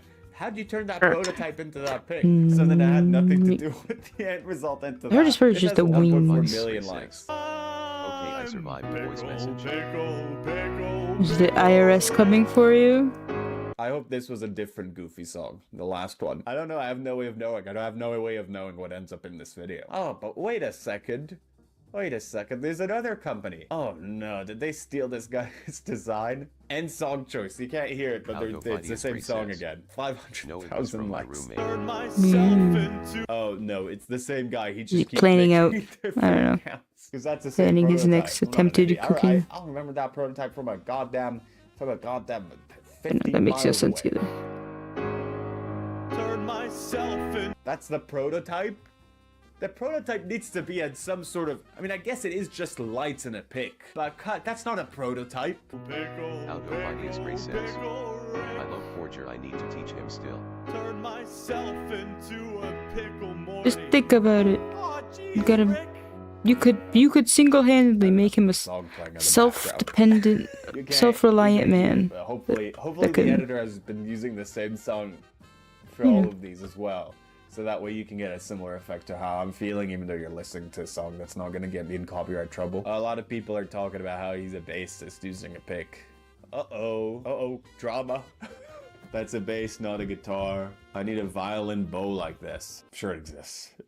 I would definitely be that kind of fool that does not know the difference between a bass and a guitar. That's cool. It's you know, it's one of those instances of like, I forgot what it's called. There's a phrase, you know, when like a bunch of different people think of the same idea around the same time. It's one of those things. Every bassist needs called zero escape. The morphogenic field. The ideas get put into the field in excess. Okay, well this video is broken. But you know what? I think I can imagine what's gonna happen in this video. Yeah, so this is from a different account. Parallel thinking. That's what I was trying to. That's the word. No one says you have to be good as long as you enjoy it. Places, not just TikTok. What's the description here? LED glowing pic for bass, electric, acoustic, ukulele, dazzling color. Yeah, when I was a child, my mom paid this nice old Russian lady to try and teach me guitar. We got the Twinkle Twinkle Little Star. It's a good name. Good name for a band. That's where we got. You can find them on Temu for 25 bucks. Premium light source. And you can find them on Etsy. Etsy, you know, the home for handmade goods. You can watch my video about it. It's over here.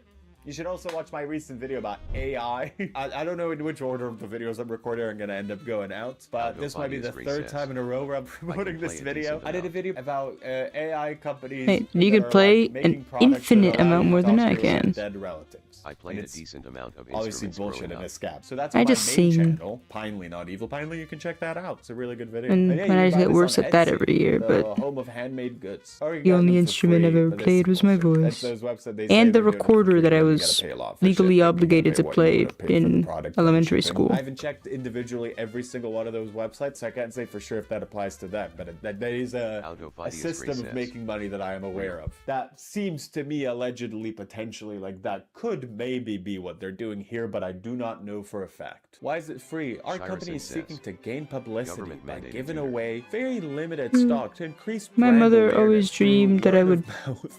She And really also likes to marching celebrate- bands. so many reasons. Is all I'll say about Please that. don't suspect anything. We I've have never about been one for 50 marching reasons. That's why we're giving away or banding. Our PayPal, So her Sparkle dream Pick was for not to be free. Just realized. cover shipping. Just kind of don't worry about how much shipping costs. But hey, 2 T's. That's inappropriate for this channel. It's not really free. Yeah. Yeah, what? Shipping is $10. This original price was $11. It's just the same price. You guys were asking where to get this in my last video, and you're actually in luck because a limited amount are being given away for free right now. But first, let me tell you a little bit about the pick. Sometimes I wonder if all of the dropshipping guys... Okay, this is dropshipping. Let's stop with the act for a second. There's a limited amount of times where I could pretend that I don't know that this is dropshipping. I sometimes wonder if it's the same guy doing all the dropshipping things. Or they're also the sort of guys to have the same copy-pastable sort of room. But like the tables look the same. They always have kind of the similar lights. I was just like, is it just one guy? Have I been making all of these videos, this entire series, it's just one guy? And we're just having this back and forth, the two of us? I don't know. Haha, that is so funny and or interesting. You see, I'm currently in Japan and I have different hair, but I had to record this to ask you that can you please watch my new video on my main channel? Can Wii Bowling Make Me Good at Bowling is the title of it. Eddie Burback's in it, Seamus Gorman's in it. I go crazy in it. I'm just stuck in a room for days and it's rough. I genuinely believe it is the best video I have ever made, but it's sadly also one of the worst performing videos I've ever made. I think audiences on the main channel kind of expect like a video essay type content, and you know, with the way YouTube works, if people see something that's quite different from what they're used to, they tend to click on it less, and then YouTube sees that data and they're like, well, I guess we're gonna recommend this to no one now. I guess that's the end of your story, buddy. But I say no. We're now doing Let's Watch Pinely's Wii Bowling video again and again and again, winter. This is a new challenge. Every time you watch the video, I mean, gonna be honest, not even I am inherently you're tempted by a There's so many video little about jokes Wii in it. There's bowling. big jokes too. There's medium-sized jokes. And I'm gonna keep promoting this video again and again and again. I'm gonna force it to do well because I'm proud of it. And I think you'll enjoy it. I'm gonna do to what I did to that Pickle Rick video 2 years ago. Hashtag let's watch my bowling video, Pinely's Wii bowling video again and again and again, winter. This is amazing. Now back to me from the past. 3 different size tips, which gives you the flexibility. Or they're just all these people are incredibly Ooh, unoriginal. that reminds me of They're a all the story same kind that of videos always. an old guy at work told me. It's all power. So he was out bowling with his family, and like some kid in another lane got their bowling ball stuck behind. Man, Rick and Morty went into obscurity so fast. I mean, the last time I remember Rick and Morty being talked about regularly was still during COVID days. I don't know. The last thing I remember was the guy dressing up as a pickle during the McDonald's Szechuan sauce debacle. But anyhow, so this guy at work, he went to help this kid who had gotten his ball like stuck behind the gutter or something. But as he was reaching in to try and get the ball, the whatever mechanism lowers to like I think put the pins back in place or something caught his pinky finger, and there was no safety mechanism to make it automatically stop if it detected an arm or anything. So yeah, he has a stubby pinky finger. Har har har. That's all. I went bowling a few times as a child. Once with my fam in Brazil. Just a few times. Definitely not good. Definitely not good. And I've done Wii bowling a few times. Definitely not good at that either. Says, 2 in the pink, none in the stink feels bad, man.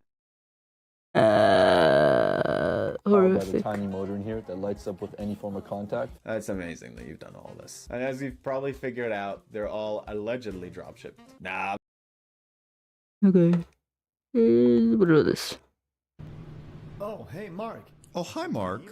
Welcome to Infra, the game where you take on the role of a structural analyst named Mark. This big word basically means it's your Alright, just from the get-go, this actually seems like a fascinating concept. I don't know, I'd enjoy some videos from the perspective of a structural Shirison says, I want more LiDAR scanner games. I don't know what those are. Anyway, I want more POVs from the perspective of an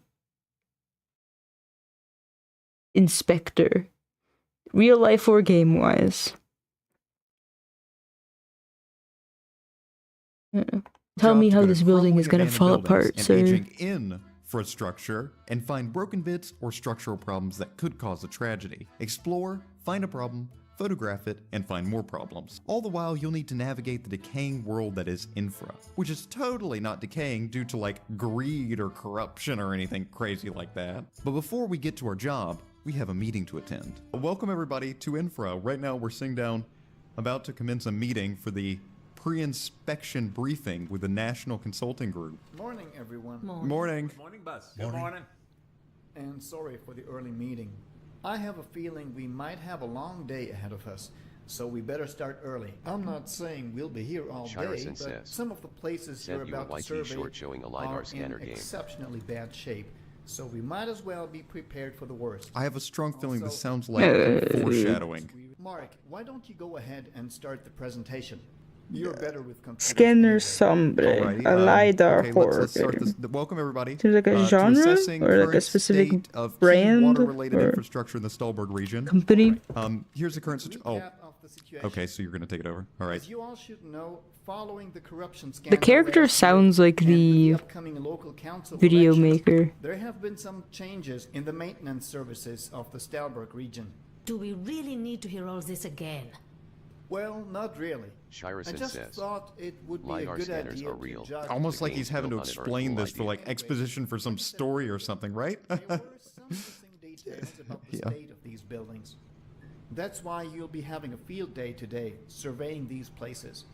I'm sure we'll run into something that is in need of urgent maintenance. Steve, you'll be taking the Plow Wedge River facilities. Right. Carla and Amit, you'll get to visit the Two Gorges Dam. Looks like I get to visit the dam too. That's right. I'm going to the Take care dam. of the Hammer Valley Dam and its surroundings. Oh, and there are a lot of tunnels there, so don't forget to bring your flashlight. Yeah. Sounds like a great way to spend a sunny day. These jokes just aren't landing. These jokes are really they're not landing well at all. Okay, let's go to the next slide. Very funny, Mark. Next slide. Yeah. Look, it's your face on a bus. Nobody? No one? All right. Okay. He's giving me All right, awkward side eye. that I'm would be the sorry. gist of it. Mark, you Okay, can go camera, ahead, flashlight. get your gear from upstairs, and you can leave when you're ready. I Right. still have a few things to go over with Steve, Carla, and Amit. Ah. So I'm just getting kicked out of the meeting? Well, not really kicked out, but he's just politely telling me to get out. And now we're in the main office building. But we're in the National Consulting Group. Excellent. Who designed this? Excellent engineering. Excellent? Excelliento. Excellent? Excelling at engineering. Excelling at engineering. What kind of terrible design for a poster is this? Excelling at engineering. You're not really working, are you? Okay, so we've got to go upstairs to get our stuff here, but this whole office building can actually be used to kind of take a look around at. And I think there might even be a few secrets left around in this office building, because this game is really based around heavily exploring your environments. Like, little tiny details can really come into play by, you know, going up to them and exploring them, like the beer that is in the fish tank right now. Dan, while you were on vacation, we built you a box for it. Hope you like it. Smiley face. Dan's still not back yet. We've got you. World's strongest beer. All small, olot. You know what you need. Feeling all right there, Mark? Yeah, I'm feeling good. I didn't know he was actually going to respond to me. Yeah, I'm feeling good. How you feeling? Wearing a different cologne today, I see. Hey. Hacking into the Matrix, I see. Guess I won't be coming to work soon. Feels like my car can't take much more. Why not use the public transport? You live right next to a train station anyway, and there's a metro station south of the office. Have you seen the tunnels? I wouldn't take the metro even if you paid me to. Actually, the company will pay half of the regional Ah, what a good deal, huh? Yeah. Yeah. Saves you a fair bit of money. I'm in this conversation too. Thinking about selling This kind of conversation could only be had in a European company. Oh, come on. What's gonna happen? It's not like the tunnels are going to suddenly collapse. You've jinxed it. We're not You've saying anything killed else, we're just gonna look at millions, each other, woman. okay. Or maybe at least Cool. Good thousands. conversation, guys. Good conversation. Hey, catch up with you later. I gotta go get my stuff. The old boss, right? You're not saying anything. This place is just so well, like, I don't know. It's got this like charm to it, doesn't it? This whole kind of style that the game has. It has like this strange style of almost like those like architectural like mock-ups. You know what I'm talking about? Like the ones like the kind of like even the Vertiger Arrow ones. You know what I'm talking about? It has a strange like very clean style to it, which I don't know. It looks really, really nice despite also looking dated at the same time. It's charming in a lot of ways. Sauna. Can I go into the sauna? Now this game is, or at least the game studio is from Finland, so stuff like saunas are going to be really, really popular. The Finns, they like their meeting room 700.2 Siemens. NCG sauna evening drink contributions. The one who contributes the most will receive a raise. 1 can equals 1 point, and 1 bottle equals 2 points. Scoreboard: Steve 24, Amit 16, Carla 26, and Mark 7. Gosh, but look at this. It's really kind of charming. It has the same like graphic style as almost like Euro Truck Simulator. That's what it's reminding me of. Okay, let's go into the sauna. This should be the sauna, I think. This is the actual sauna here. Sauna's not on, it looks like. Not sure where we have to get our stuff. He said somewhere upstairs, but I don't think he exactly said where to get our stuff from. This bathroom's open. Anybody in there? Knock, knock. Somebody's coming in. Accidentally broke the glass. Do not touch. Carl. And, ooh, still in. When in doubt, just call me Mark. Oh, okay. This should be our office right here. Anything in here? Ah, so Hammer Valley Dam area. The highway. Check the bridges first. There's a power plant to also check. A railroad, a dam, control building, then the Bergman Tunnel, and a sawmill before that. Elevators might be prone to problems. The water tunnel should have at least 4 entrances.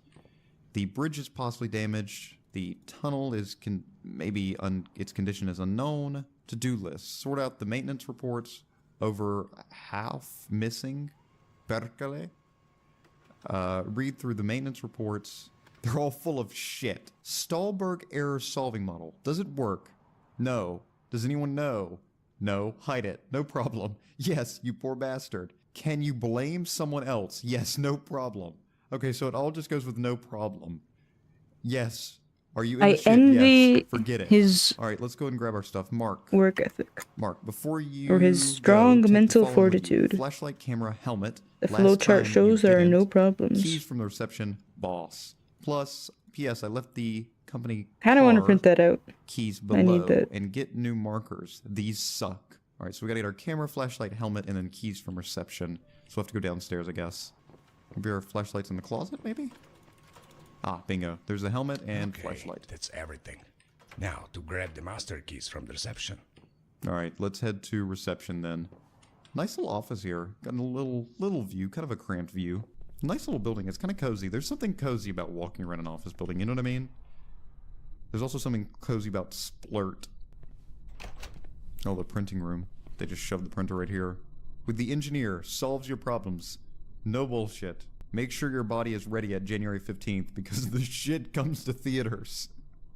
I hope I have the shit ready. I'm kind of an engineer. Well, I guess I don't really know if structural analysts count as engineers. I mean, I need to know about engineering to be able to do my job. But I don't know if they count as engineers. Emergency staircase. Stay clear. Okay. Any way through here? Ah, just a little storage closet. I don't know. Anyone that solves August a problem is an 2016, that seems to be engineer. the year that we're in. OMG. I can't believe 2016 is already here. What did people talk about in 2016? They talked about Harambe. Remember that guy? Yeah.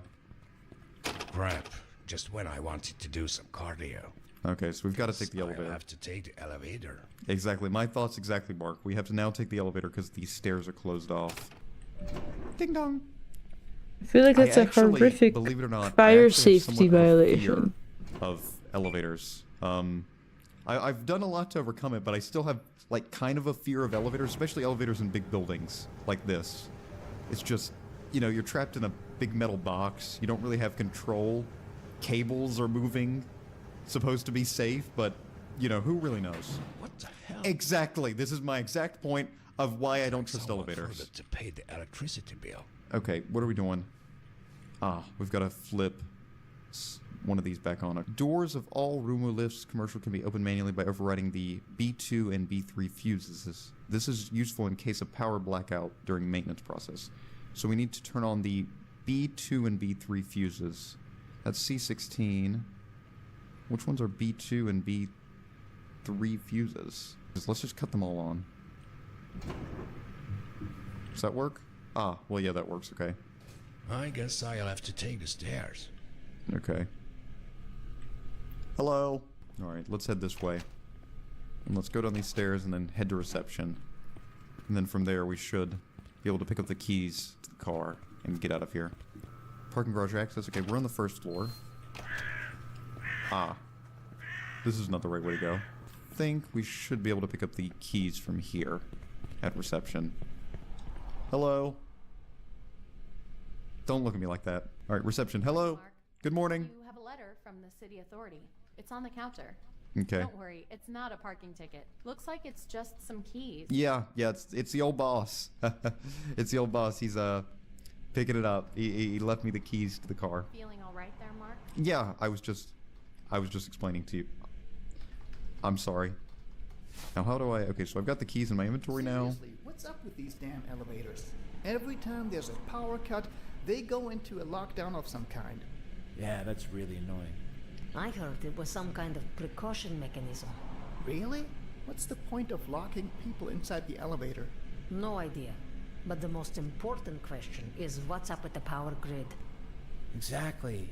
There have been a lot of power outages lately. Sometimes it feels like we're living in a third world country or something. Indeed. I blame the local officials for misdirecting funds to some irrelevant projects instead of the important ones. Guys, don't get sidetracked. We are talking about elevators here. It looks like the city is really suffering from a lot of, decay. It looks like they were talking about before about the tunnels possibly collapsing. Then they were talking about now the electrical grid going away and due to possibly corruption. We're not here. Consider the following. Is the power cable really plugged in? Alright, and here we are. The parking garage. Now, where is the car? Which car do I take? There it is. Oh, there it is. Nice little truck. Okay. Little parking garage. Let's, I guess let's get on to it and let's get into our job now. Oh, hop in. Alright.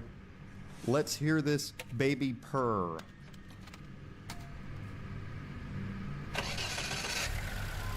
And More it's like a beautiful sick day in cough. Salzburg today, with a little over 18 degrees Celsius and slight overcast. And here we are. Guy with the just slight American outside the dam, accent somewhere. says I think north of it. Celsius. Okay. But I get the fishing, feeling all and the here we voice actors are just pretty indie. Another day at work. We're calling somebody right now. I'm finally here. The traffic was horrible. Any last-minute tips before I start surveying this place? You know the drill. Take pictures of everything that's broken. Also, if you come across any technical documents or other documents of interest, take pictures of them. It'll help our cause. Okay, bye. Bye. Okay. So now we are on to the main gameplay of Infra, in which we're going to be going around looking for places that are decayed and also, as our boss said, documents. If we see any documents, we are supposed to take a picture of it with our camera. You can use the focus indicator on screen.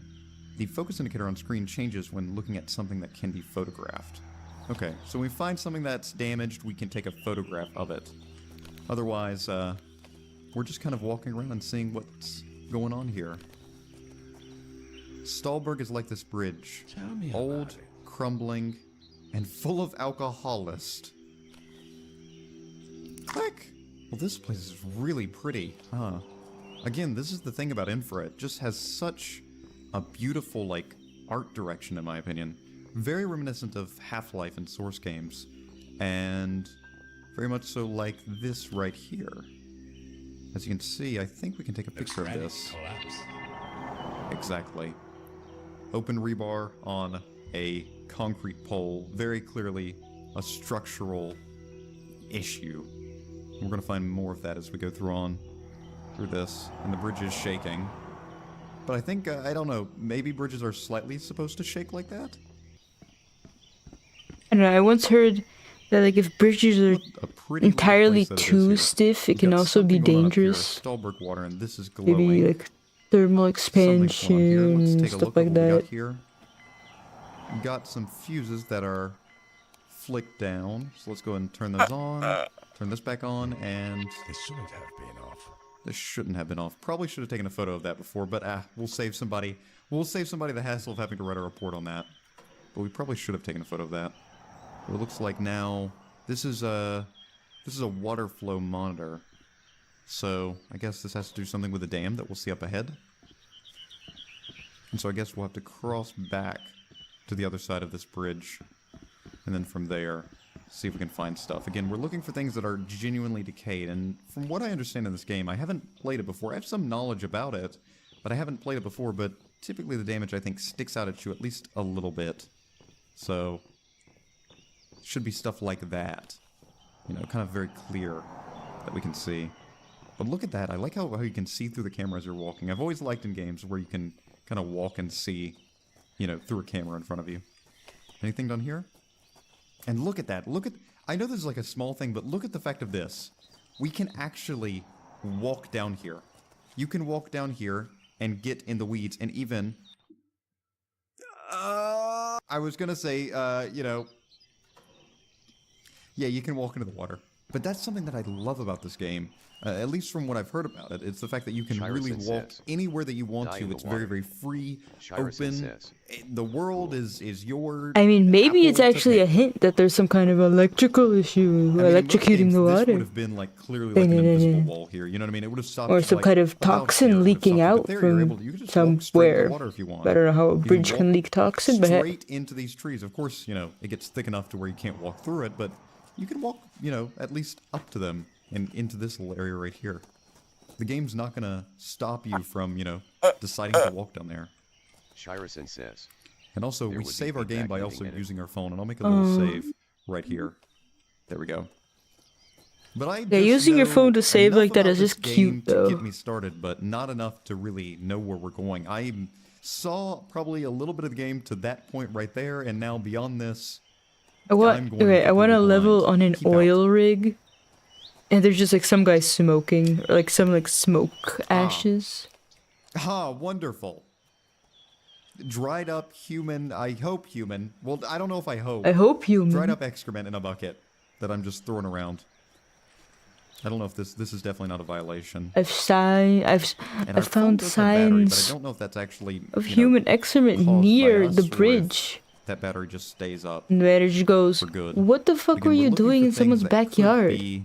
Structurally damaged. I want to take a look at these poles right here. Do these pictures have anything to do with the case you were assigned? You know, I would say like OSHA violations, because I think this game's going to be full of it, but we're here just to gauge the actual damage to infrastructure. This looks okay, but I'm going to take a picture of that just in case. No. Just in case. That is a leaky window, though. That definitely needs a photo of. Yep, take a photo of that. Nope, that's not actually a thing, but okay. Felt like it. The art direction went too hard and he thought it was inspectable. This looks to be open. Again, I don't know if this is supposed to have something covering it, but it looks fine. But I'll still take a photo of it. Our phone is dying, but I'm not sure if our phone will fully die. It would be unfortunate. Boarded up door here. I don't know how the picture thing works, but hopefully it's working correctly for him. It'd be unfortunate if it was wasted. Here. This can raise or lower. I guess this blockage right here. This is definitely structural damage. Should get that fixed. Okay. So I'm getting a better idea about what exactly it is that we're supposed to be looking at. We could go down here, but not really a point to. So we're looking for actual things that are really damaging the place. Okay. Let's head inside. Pop open this, and we're in. Okay, I just gotta finish lining this wing. And I'll go to bed. Be back tomorrow. This place is dying. Okay. Just need the the motivation. Okay, so of... the fuses here are completely burnt out. Lights, fuses of the main hall lights are broken, is broken. Okay. The air tastes Again, like we've got some soap. documents here. We can take a photo of that. Let's take a look at this. It looks like it's a maintenance log. Very hot day on 20.8.202. Weird pain in my chest. It looks like 3 months later. Holiday, here I come right before Christmas. Heart aching again. Gotta take it slow. To know I visited this shithole on a date like that is kind of sad. Goddamn, my heart. Well, at least this place is still intact. After all this time, I don't feel the same. Marked by JK. So he's got maybe some heart issues. And again, maybe this is linked to his job or possibly his diet. A lot of cigarettes, fast food, batteries, which we can take. Spare batteries for the camera. Ah, so that's how we replace. Okay, so the camera's going to be based on a battery system. Got a beer here, and it's broken. Oh, this doesn't look good. Okay, what's going down here? We got an open pipe that's spewing steam out. That's not good. That is not good. Okay, so that's definitely a violation right See, there. I don't even know why that's not good. It's Flashing just lights going on steam. here. Take a picture of this. An oil, at least. Completely blown out photo. Not going to get anything from that. Go and turn off the main power to this and main power to this. Okay, that'll at least stop the steam. Maybe. Can get close to it, okay. Even though it's steam, it's not hurting us, at least. Can we get over to here? No. No reason to get over there. Some kind of pneumatic thing over there. Let's head into here. Got our flashlight. Okay, again, wonderful. Corrosive barrels that are just out in the open. Again, not a violation, but still. I think that's it. Let's head upstairs just to double check. There is a door at the end of the way over here. Let's check out that before we head out. Okay. Kind of spooky. Now, from what I also have heard about this game, there is some light horror elements in it. And sometimes just some straight-on horror elements. Spare batteries for the I flashlight. don't know if I could bear Spare that batteries, but then. there is going to be some horror elements I in this get game. Again, horrifically they're kind of scared light, playing from what I Harvest Moon. And understand. they, Bolt the cutters. Thief 2014 game had But we will one encounter some scary horror stuff, episode, because, I like mean, you one are scary exploring these level, and old I about abandoned buildings, died. which I've done a few times in my life. I have done some like urban exploring a few times, but nothing too deep. Just, you know, your average going into places you shouldn't be going into that are very old. Pop open this. There we go. With the bolt cutters. Now we're back out. Okay. Anything going on here? This looks fine. Again, some moss build up, but I think that's okay. I don't think that's real structural damage. Nothing else from what I see that's serious. No. Looks good. Okay. Now we're on a nature trail and we're heading down. So that was the hydroelectric dam. Again, just keep looking at these power lines because I'm curious if one of these might be disconnected. We could have an open line somewhere if this place hasn't been checked out in a while. Ah, well there's something right there. Take a picture of that. Take a picture of that. Quick. Good. Yep, that's another thing right there, okay. Not sure if that was really the power thing's fault. To bed. I be going. Querrieoh says. Boop. Hey. See ya tomorrow, I say with my fingers crossed. Oops. Anyway. Some progress is better than none. Botrix says. Chat check. As they say, 10 minutes a day is better than an hour once a week. Apparently. Somehow. Bye. Botrix says. Chat check. Patrick, you are weird. But anyhow. Good night. Shirison says. Go sleep. Thanks, I will. Maybe even more than 4 hours or 5. Hee hee. Goodbye.